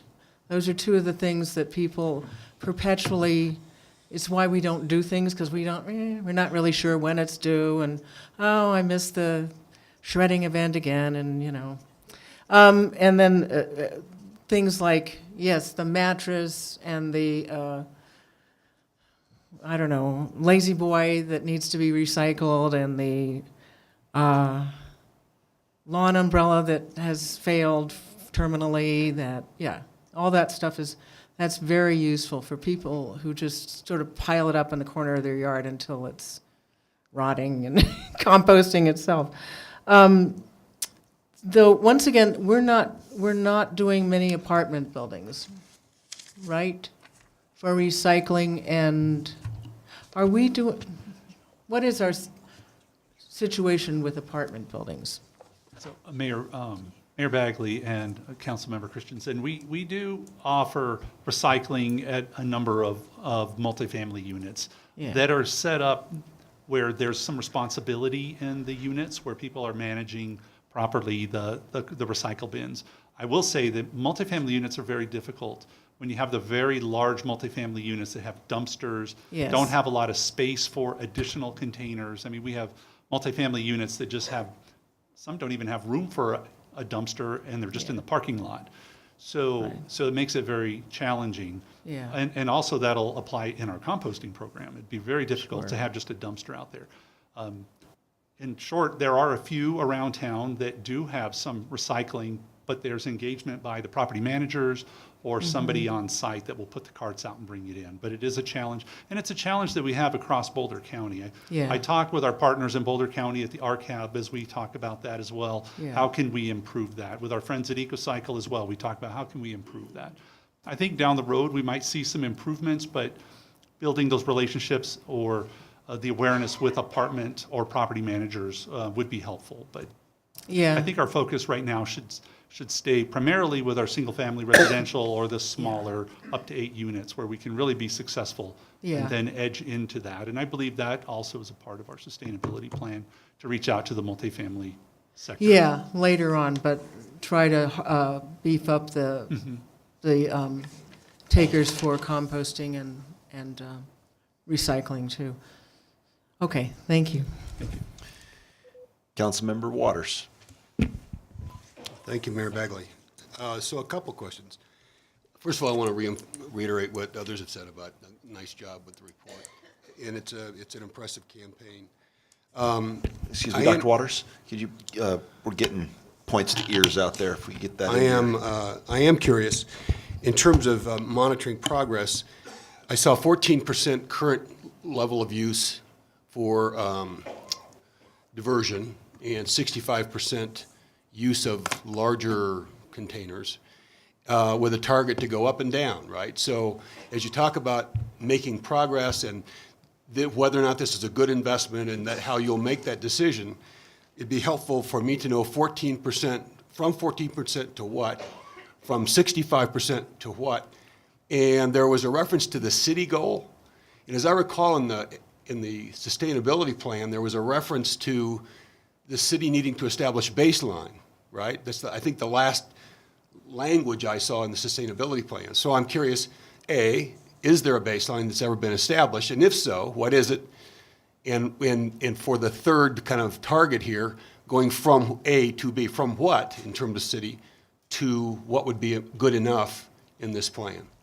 So that's my first. I have a couple more I'd like to come. I want to clarify the benchmarks that we have for the 96-gallon container is that we would have only 50% of the community that's single-family homes participating in that subscription. So the target would be 65 to 50. Right. So we drop right in through this campaign. And I'm glad you asked about composting because we didn't mention that. But the research that our consultant did when we came to you to set rates back in 2016 indicated that in the long term, whether you started with opt-in or opt-out, that most of those converged at about 25% participation.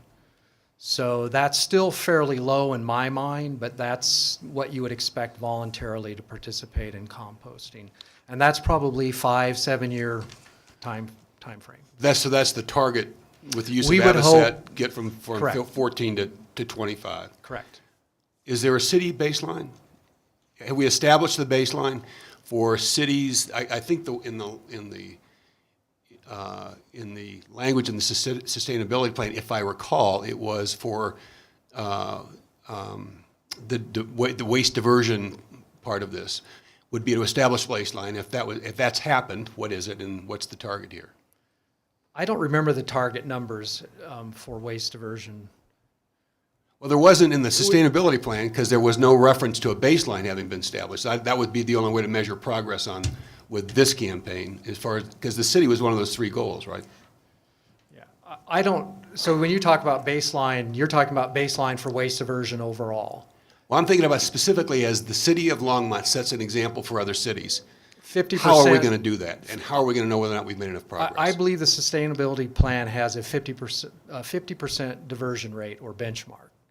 For the city? For the city, correct. That we would achieve 50% diversion of solid waste. And that is, I believe that plan is focused beyond just residential, but at least 50%. And is that where we are, or? No, we're so that's a hard number to calculate to start with, because what we can do is we can give you the numbers based on household rates based on the total collected. So right now, as I said, we're collecting 130 tons, and only 20 to 25% of that is diverted to recycle. Less than that. Maybe I don't know if I'm asking I think in the sustainability plan, the target for households was 50%, from 31 to 50. Those numbers weren't in this presentation. Correct. But there was a third target that was for the city of Longmont. City, capital C. Right, for the government. Right? I think we're talking capital Ms. C. Milne, she's like bouncing up and down there. She is the cat. I am connecting with the part that you're discussing about the baseline, and that is the piece of the internal city operations. Correct. We had not yet established what our baseline is there, but for the community, and Charlie and Bob would confirm the number, but we do have a baseline of waste diversion right there and have a target set. So it's that internal city operations piece that we're still establishing. So one of the things I'd like to see it somewhere in this campaign, since that was a 2008, as I recall, adopted in 2008. Since 2008, we have an established baseline, and I don't know why, but it would be good to do that so we could measure progress, especially if we're going to talk to other cities, so we could point to how we are holding ourselves accountable and what kind of progress we have made, right, as example setters, as exemplars of this. I'd like to see. One more follow-up, that those 21 days for changing behavior typically are going to be effective when they are associated with some kind of support, right? So it's routinizing the behavior, but they're also scaffolding or supporting of that behavior. So I'm just curious, in the campaign, it seems like a neighborhood component through neighborhood leader groups or HOAs or some way that create a kind of communal support system. If my neighbors are expecting me to toe the line, more likely than if somebody down here is expecting me to toe the line, and be part of a neighborhood effort. Is there something in the campaign here for neighborhoods? Mayor Bagley and Councilmember Waters. I think that I love that idea that you just brought up with the neighborhood connection, and I have time to still build that in more strongly. The support that is already envisioned with the campaign is that when folks do sign up and take the pledge form includes submitting your email address, and we let folks know that throughout the challenge period, we'll be sending weekly emails with tips and tricks on how to reduce waste.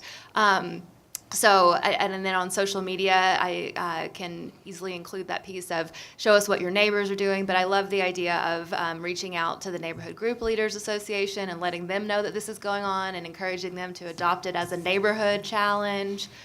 So absolutely, I'm going to write that down. Peer pressure can be powerful. That's right, yep. One last thing, and then I'll shut up. Can I add to your last question? So one of the things that we did do in the last budget process is that Public Works did contribute a portion of the funding to our neighborhood outreach specialist, which is in community services. Sorry, I'm doing it too. Public Works did contribute 50% of a position to add to the capacity that we have in neighborhood services.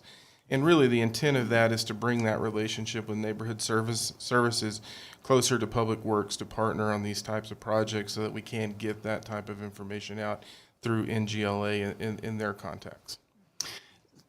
Thank you. Just one last observation or question. I received from a young entrepreneur in our community a project summary for what he calls the anaerobic digester food waste project. I sent that, I think, maybe to Marianne, to get out to you all. Did you get a copy of that? I didn't see that. Well, I'll send it a second time. So here's for what it's worth. In addition to the both macro and micro efforts we heard about, this was just interesting. It came through at SRL. This is a project with a couple of, like I said, entrepreneurs in our community, that is a community scale diversion program that converts food waste to energy, right? It's very innovative. It's being installed on the Olin farm, so it's outside of our city limits. But we got an invitation to come to a demo, and the demo, they want to do the demo early in May. For whatever it's worth, I'll get it back out. It just seems to me it would be, especially given what we're talking about here, an interesting project to go take a look at. And somewhere in the scheme of things, if we have young entrepreneurs who are willing to invest their own talent in helping us move the dial on zero waste, we ought to find a way to support them, in small ways, financially or otherwise, to contribute to this effort. So thank you. Thank you, Councilman Waters. I wanted to jump in just with a quick question on update. Several council meetings back, as we're talking about this, it's difficult to know how we're progressing if we haven't measured. We don't track the amount of tonnage for trash, the amount of tonnage for, at least we do as a city, but our commercial haulers, our residential buildings, we've got data out there that we are not collecting. And so I remember that we as a council instructed staff to come up with some ideas on how to do that. And the reason I mention it is I see one of the gentlemen over here sitting in the audience is from EcoCycle, and they raised that question in my office over a year ago, and I said, you know what, that's a great idea. And so we acted on it, but I was just curious, where are we at with staff? So we are collecting the data, and that's about the extent of it. However, the data are probably, the accuracy range of the data I would characterize as pretty low. Right, and so what can we do to increase that accuracy? Because the things that I had in mind were require commercial haulers to have a city permit, and part of that permit is you have to keep track of that stuff accurately. Well, in effect, we do that, but it is still comes down to what they report on their tickets. Many of the haulers are working inside and outside of the city limits. So they have you're relying on a driver to guess what's in and out of city limits for a lot of what they do, or to come and make collections and collect, right, between Boulder and here, and not know exactly what percentage of that actually is allocated to Longmont. So what you're telling me is it's a real world problem, and it's not as easily as just council just dictating it? So really? I'm going to say, and this goes back to what Councilmember Waters was asking about, the data that are reported nationally for waste diversion and what's collected, if you actually start looking at the numbers, you'll hear things like 34% diversion in most communities. And then when you get beneath the hood, you have no idea what that really means. A lot of that now is organic waste, and with the opportunities to recycle more, a lot more now comes into play than what they've ever considered. So people are stuffing tree limbs and things like that into bins that they didn't before. So now you've got this whole volume that wasn't unaccounted for before. A lot of things that end up at our waste diversion center that we don't know if it came from a commercial entity or residential. It's really hard to track. I think there will be improvements in that. I do think that working this from the ground floor of good education, good opportunities, a good rate structure are the right things to do right now. But I do think that the benchmarking will get better as the data collection gets better. But I don't know all the answers to that. I do know that, for example, pay-as-you-throw will probably eventually evolve to that arm that picks up the container, actually weighing it, and then calculating a bill for a customer from that weight. That's when we'll really get to the full capacity of data collection. But until that point, I think there's a lot of subjectivity. So pushing this from the grassroots like we have in Longmont is really the best way right now to do that. But we will continue to evaluate opportunities to improve data and data collection. Great, thank you. Councilmember Finley? Thank you, Mayor Bagley. Just as a suggestion, thinking of the demographics of Longmont, not all seniors have computer capacity, and perhaps you might want to do some outreach to the seniors, either at the senior center or through the neighborhood groups is also a good idea. But also, the cost is a big deal to the seniors that I talk to. And I know that in those demographics, perhaps you could maybe even do a mailer, because they read their mail, that says, look at the money you can save if you reduce the size of your trash can. They don't know that. I mean, and if it were that simple and given to them in a way that they actually will see it, they're not going to go online. They don't even have a computer. So if you could do something like that, I think some of your numbers might increase as well. I told some 90-year-olds the other day that they really don't need their giant trash can. They should get the smaller one, and maybe they should just have it collected every other week. And, oh, can we do that? They had no idea. So if we could get that out, I think that would help your numbers. Councilmember Martin? Thank you, Mayor Bagley. I also have a human behavior kind of question, and this has to do with the size of the new compost cart in particular, as well as recycling, I think. I live in a small house with a very small lawn and garden, which I think we're going to encourage that to be the way of the future in Longmont, or have people with big yards zero-scape more of it, which brings you to the same thing, which is that there is no way you can fill up that compost bin in 2 weeks, not even in fall. You know, maybe one week when leaves fall, you could fill up that great big bin. And so I'm thinking, you know, if you have a small house, a lot of people might be saying, well, I kind of like the idea of composting, but I don't have any place for that great big green thing. You know, it'll be sticking out into the driveway, or it'll take up too much room in the garage or whatever, you know, wherever they're going to store that bin. And I compost anyway because, you know, civic-minded and all of that and civic duty. But boy, would I like it if I could have a 48-gallon recycling bin and a 48-gallon compost bin, because that would do me. And I think there might be a lot of people like that. Just a quick response to that.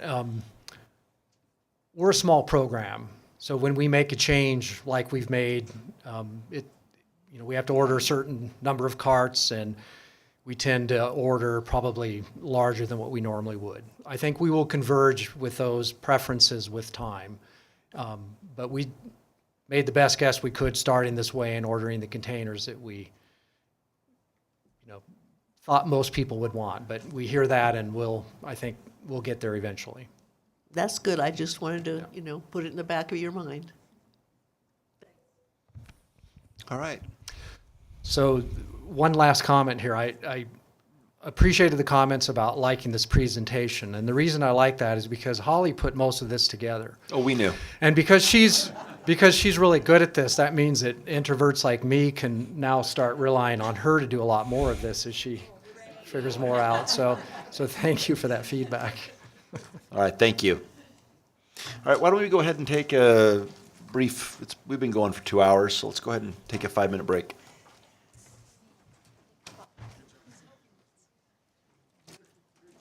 I'm getting old.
All right, let's go ahead and get going again. It was a little longer than 5 minutes, but cleared out the room. All right. All right. Good evening, Mayor Bagley and members of council. My name is Peter Gibbons. I'm the flood recovery manager for the city. The purpose of my presentation tonight is to brief council on more than $56 million in FEMA and state disaster recovery grants for the 2013 and 2015 floods. During this presentation, I will overview the floods, talk about the recovery office, provide a recovery financial update, talk about our funding structure, and then talk about the path forward for the recovery. I hope I'm not pouring salt on any wounds here, but these are a couple images of the 2013 floods for those who either were not in the city during the time or who need a reminder of what we saw. The image in the top left is, I believe, taken from the top of the Martin Street Bridge looking at the Harvest Junction Shopping Center. The image on the lower right is from the Kanemoto Park area facing Missouri Avenue. As you can see, water is actually flowing over the street tops and pouring into the river. The Kanemoto pool was destroyed during this event, and so that I don't traumatize you any further, we'll talk about some of our successes. So during the floods, the Button Rock spillway ended up flowing quite a bit of water. It actually scoured down to the bedrock. So as you can see in the image on the upper left, that is the spillway minus a bridge that used to be there and a new large gap. You cannot tell from this image how big this gap is that was formed. Over the last couple of years, we've been working on not only recovery projects, but finding funding for these recovery projects. This was a major success for our group, the Recovery Office, because we were able to secure funding for a bridge that actually was at risk of not being funded, in part because FEMA could not see or understand really the breadth of what we were talking about. So what we did was we took them there, and we showed them, and we had our obligation shortly thereafter. So the Recovery Office was created to administer more than $56 million in recovery grants. At the time in 2016, it was 55, but we've since increased the obligations by over $1 million. We're actually administering two floods, the 2013 and the 2015. The 2015 floods are the lesser known floods. It was actually a debris flood that was a result of the 2013 floods that caused about $1.4 million worth of damage in the city. So the Recovery Office is a specialized group focused on maximizing, and it's actually also a temporary group focused on maximizing grant compliance and recovery of funding. So we're also the interface for Longmont, for the city, to the state of Longmont and FEMA for the financial recovery. So we are working on everything from the proposals to the request for reimbursements to the final closeouts of our FEMA projects. So by teaming up with multiple city departments to make our projects FEMA ready, we've actually built a highly effective disaster recovery, making FEMA and state major partners for us. So currently we're a 5-person team, but we have points of contact throughout the city to help make our recovery more complete. So for the financial recovery update, as I mentioned before, we've expanded dollar amounts available for our recovery by more than $1 million since 2016. We have actually received more than $31 million in revenues since 2013. And we've made great progress toward closing out multiple projects and protecting the city from future funding losses. So the graph on the screen here shows kind of a steep incline in the way we've actually been able to receive our recovery. So as I mentioned, in the last year, we've recovered $13 million just in 2017. So that's been a great success. The graph there shows pretty much up to our current date. 2018 will start to be added to this image soon.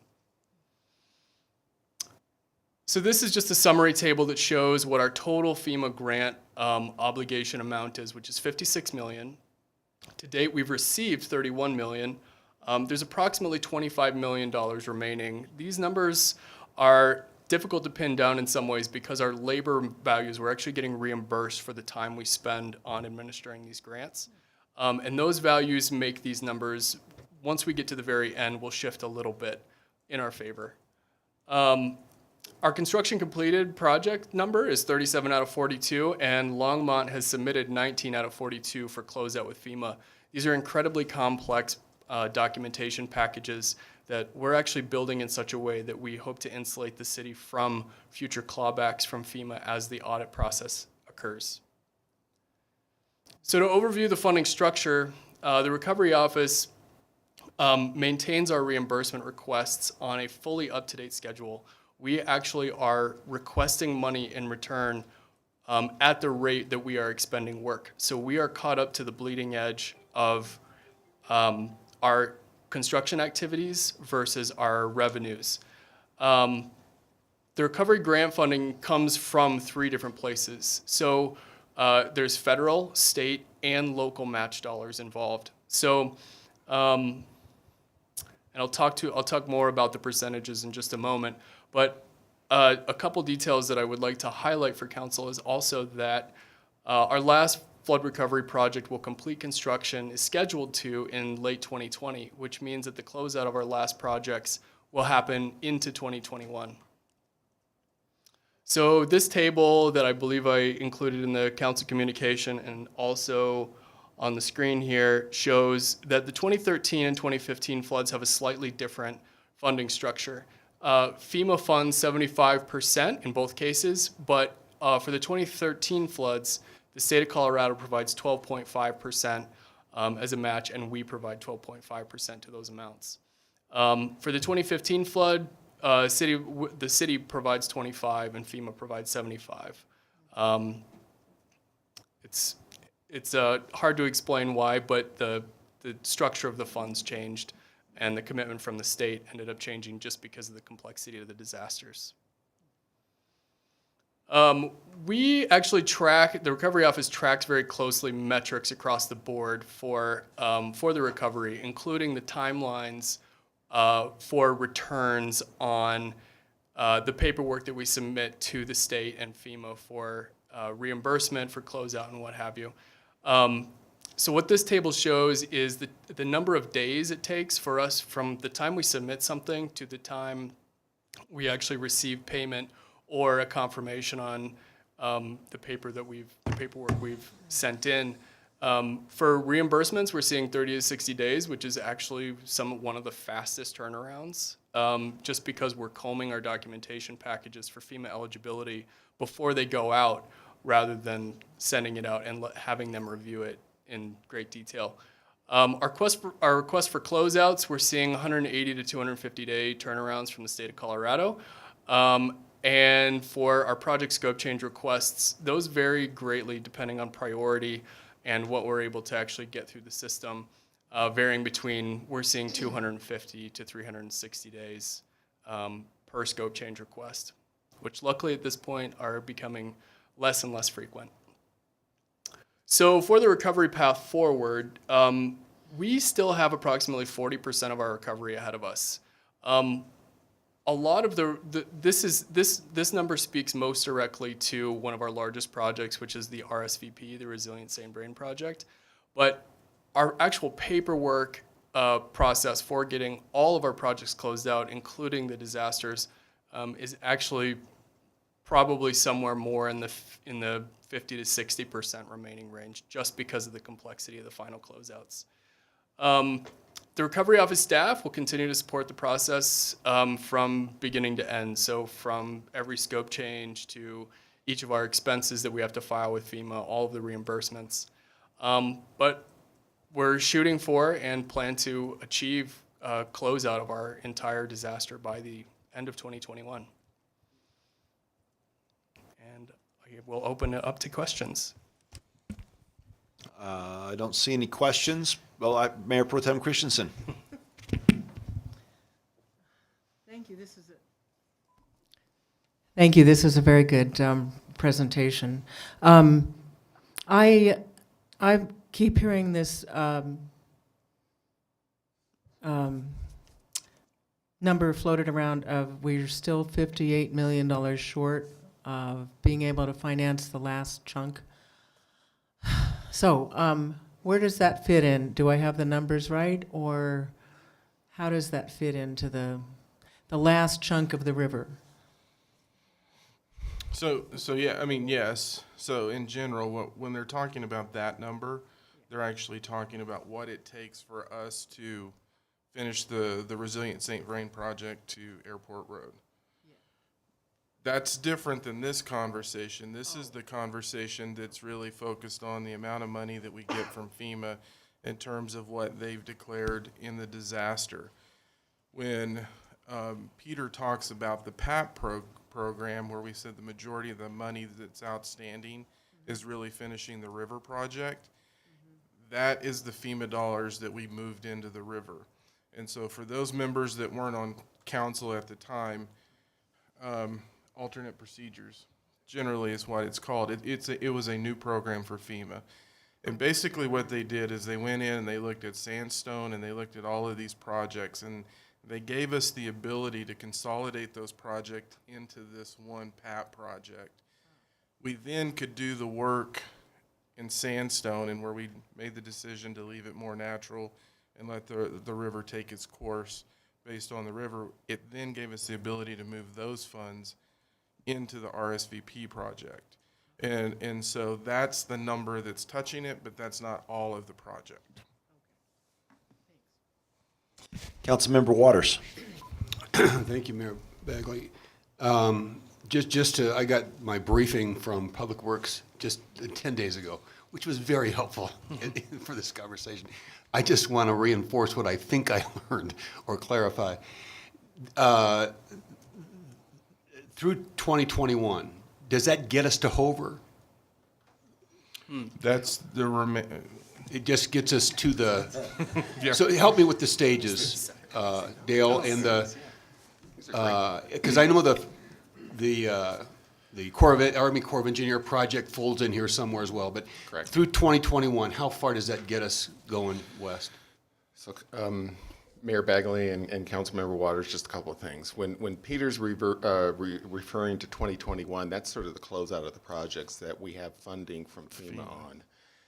So that's a timeline associated with the expenditure and then the final reporting of the FEMA-funded programs. And so those are really just what we talked to you about, and we've talked to the council about, reaches 2A and 2B, which take the project from where it ends now at Main Street up to and just upstream of the Burlington Northern Railroad. That's what that is in reference to. The project funding that we have right now, if we are successful in getting the Army Corps grant and that project, we believe that will get us into the area around Isaac Walton. We need to get all the way up to at least the Fairgrounds Pond and the crossing of Hover Road in order to really provide ultimate protection both south and north of the river from Hover to the east. And so we will be coming back and giving you guys a more thorough update on RSVP. We don't want to do it tonight because I'm looking. And one just quick note is the good news is we're going out to bid tomorrow on Reach 2A, which is the next big reach to get us all the way up through Pratt and up towards the railroad. And so the whole team is working hard, and we really appreciate Peter. He pays a lot of attention to the FEMA process and to working with the state of Colorado, and that frees us up to focus on the projects. So we really appreciate that. Just going along with that question, my concern, there's a lot of concerns about the RSVP project, and very wise, not getting into that tonight. But the one question I have is the biggest obstacle I see in the project, in addition to money and time, but the BNSF bridge. Mm-hmm. And so my question is, we're planning all this, but if BNSF, just kind of like the Northwest Rail, if they're like, no, we're not moving our bridge, what's going on there? So just real briefly, Mayor Bagley, thanks for the question. We're actually having a lot of success working with BNSF these days. Part of it is because we hired a consultant, Wilson consultant, that works very closely and they trust. They actually do a lot of the work for BNSF, and so it always makes sense to have somebody that they know and trust bringing forward to them these plans. And so at this stage of the game, we're working very well. We're at about a 30 to 50% design level on the bridge itself. We believe we're coming up with a funding mechanism to get that bridge replaced. It has to get replaced. It's really not a question of, of not doing it. It has to happen in order for Reach 2B to work, because we're moving the river. We're moving the river underneath where the railroad is right now. Good news, though, it's going well. Good. And in fact, it's going so well that the railroad is even entertaining the idea of having the city build the bridge, which doesn't happen often. Typically, they want to be fully in control of it. But I think, again, because of the team that we've come up with them, and that can help us not only expedite the project, but keep it tied together with the river project. Well, if you can get us the Northwest Trail, if you can get us the Northwest Rail, Councilmember Peck would advocate a big bonus for you, Mr. Rademacher. Haven't quite got to that point yet. All right, well, thank you very much. Again, on behalf of council, you guys are just awesome. Peter, good presentation. And just since 2013, I just continue to be amazed at what staff does. So, thank you. I want to say something for the council members. This is the FEMA piece. You've heard from Kathy Fedler when we talk about the CDBG DR piece. That's a different funding source. At times, we have this all mixed together. And so they have to literally carve these out in one area by surveying lines so we can get the reimbursements in. And what I want to talk about the team that we put together to do this. What Peter hasn't said is a couple of years ago, I was spending about once a week, if not more than that, on the phone with the state, trying to work through issues. We were constantly talking about the pace of reimbursements and so on and so forth. Peter's really, in combination with Charlie and the rest of the staff, but Peter and Charlie have really sort of taken that, and they call me in about once a quarter at most to have conversations these days. But they've actually developed forms and processes that the state of Colorado is now using with other jurisdictions. And one of the things that I will say is when we talk about speed of returns, ease of moving through the process, we are not having the issues that communities across the nation have typically talked about when they talk about their relationship with FEMA. And that's why when you hear us have the conversation, we go, no, it's working really well. That's in large part because of the work that they're doing in setting up these processes. And why it's important is because 20 years from now is probably when the OIG is going to come in and start doing all the review of this. And that's when you get back into potential takebacks.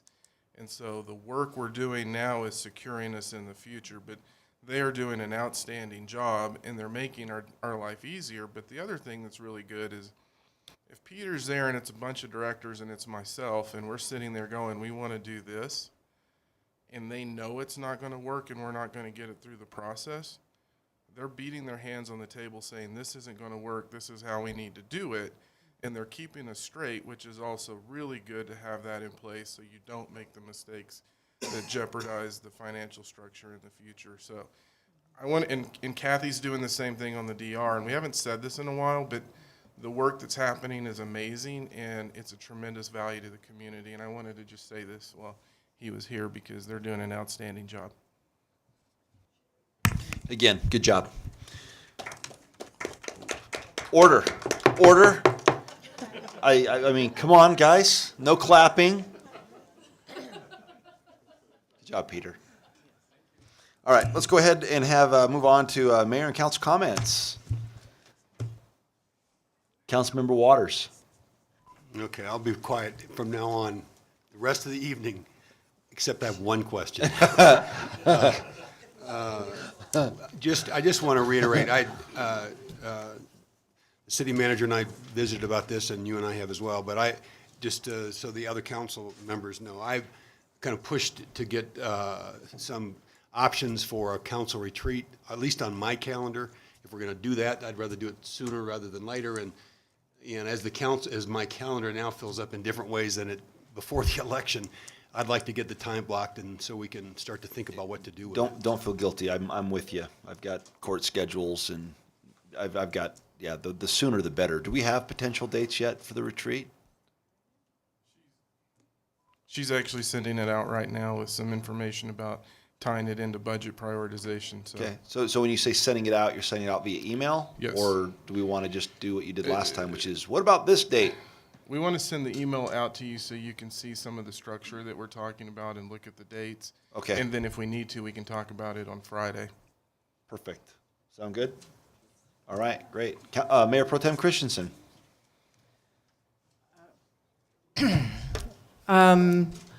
My neighborhood has been getting its little limbs trimmed all week long, and those guys have done a terrific job this year. It's the best year ever. I just want to thank the city for trimming those trees, and I don't have to shimmy up and try to shimmy up 80 feet and trim off my own limbs. So shout out to the forestry department and the contractors they've hired. Councilmember Rodriguez.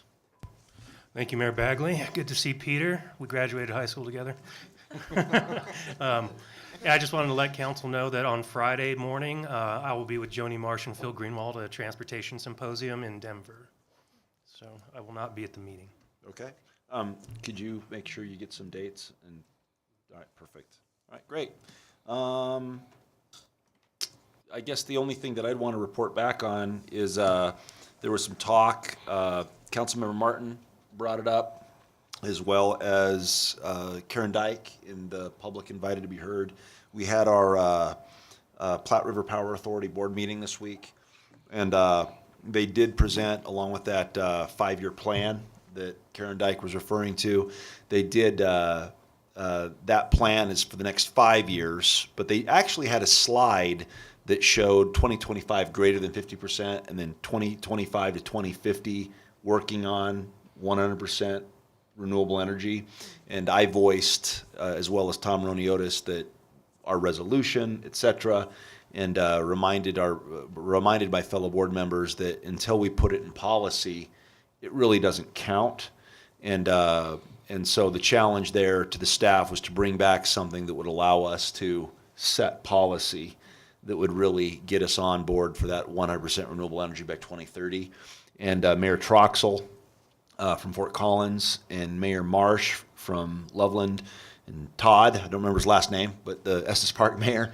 I'm quite hopeful that we've got at least 8 members on the Platte River Power Authority right now that would support that. So, I mean, I can't guarantee until it actually happens, but any efforts, the surest way to make sure that what Longmont's done is translated into a quad city effort would be those board members.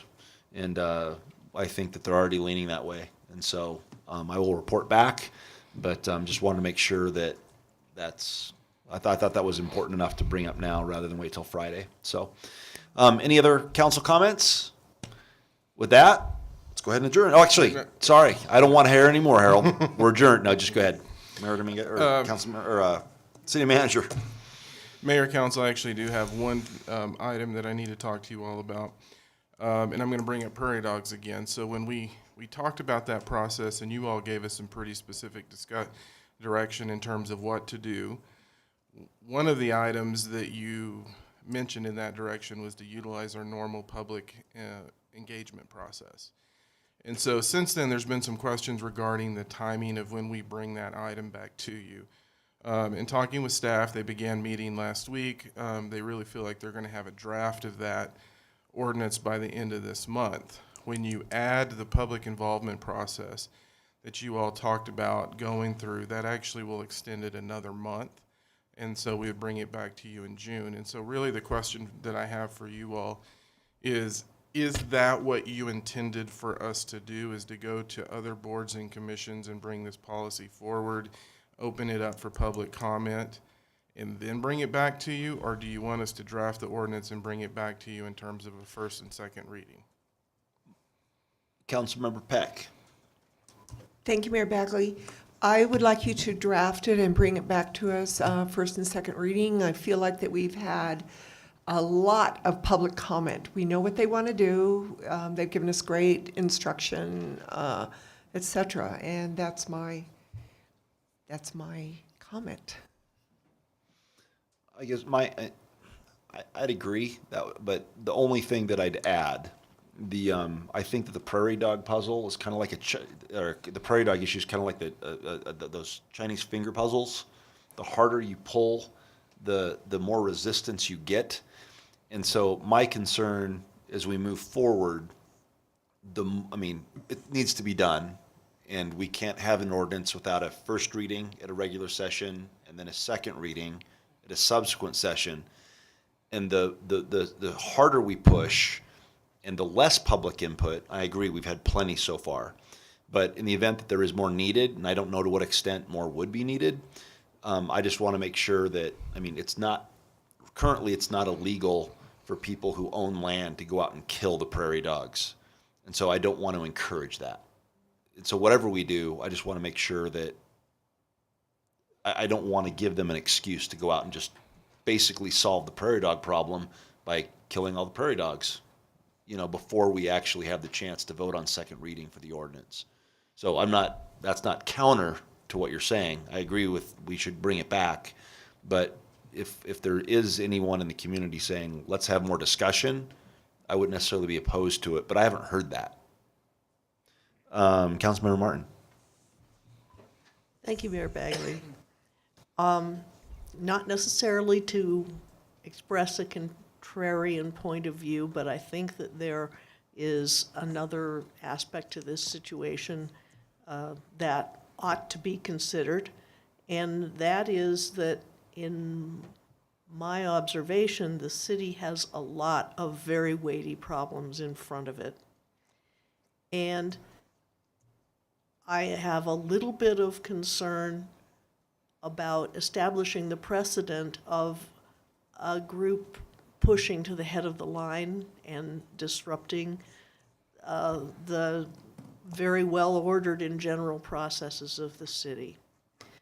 I know a lot of people feel very strongly about this, but when you ask whether it should go through the public comment process or whether it should be accelerated, I would want the staff personally to do what is best for the critical processes of the city rather than considering only this one process. Now. Councilmember Waters. I lied. I said I was going to say. Yeah, welcome back, Councilmember. I don't know if this is the equivalent of the Chinese finger puzzle, but, and I don't know that this is a case of the worst case making bad law, but I've always believed that the worst case makes bad law. And if this is worst case, then we ought to be mindful of process. So my question to you would be, what is more likely to lay this to rest, at least for the foreseeable future, in a way that is the most rational, inclusive, thoughtful approach? And if it is the typical public hearing process, public engagement process, in spite of the amount of input we've had, then my recommendation would be that we do what we think is going to lay this to rest and not let worst case drive us to make a bad policy decision. Councilmember Finley. Thank you, Mayor Bagley. I had some questions. I still have some questions. One is what the state process is. Do they all have to go through the state process? Whether they go through ours or whatever we're going to do or not. The other is more data on exactly what it costs to exterminate them. I don't have that data, and I would like it before whatever process you guys decide on to use. I don't think this should go to the front of the line, but I do, and I'm not sure we need any more public comment. I think we've had plenty of that, but I don't think we need to rush it either. Mayor Pro Tem Christensen. I think that sorry. I think that we were given a draft of this something like a year ago. And it has sort of lingered. And that's, so I don't think that they are rushing to the, or some of us were presented with this at least 9 months ago. So I don't think this is really rushing to the head of the line. But I think we should just have it go through the process and go through the 2 hearings. I don't think we need, I'm sure that we will get more public input at each of those. And I don't think that we need to have it delayed by, I don't know, a open forum or something like that. I think we should just follow the process that we have. You know, I don't know that it needs to be rushed. I do think that spring is a time when people typically exterminate prairie dogs. So I think that's the only consideration about being timely, actually. Yeah. Councilmember Rodriguez. Thank you, Mayor Bagley. Just to throw in my 2 cents on this, I don't believe we are going to get any real new information from the public as far as additional public remarks concerning prairie dogs. I think the folks that are most passionate about the issue on both sides have already spoken or are the only ones who are continuing to speak on the issue. So I feel absolutely comfortable going to a first and second reading as it comes up, you know. So that's just my opinion on it. So it sounds like our process is to have first and second readings and invite the public to come speak when we're having that process, and we do that. Is that what I heard? So I'll jump in a little bit. So one of the things that was in play was other boards and commissions. Now I will tell you, in talking to Eugene and Dale, and I had a conversation. Some of your direction was pretty specific, and my comment was, with how specific the direction was, do we really want to take it to somebody if they can't change it? Because then are we wasting someone's time in that arena? I think what we'll look at is pulling it together, put it out for public comment for a week that we can get, and then we can bring it back to you, and that sort of accomplishes what we want to do in this process and does a little bit of both. Sounds great. May delay it a week or so, but it sort of gets that public input so that if there's something different in there we're not seeing, we don't get stuck bringing it to first reading, then have to come back and make other changes and do some of those other pieces. So I think we can find a blended approach, but I just wanted, the direction was very specific to go through our normal process, and for us to change the direction, I needed you all to agree to that. So if you're okay with the approach I just talked about, then I think we can move in that room.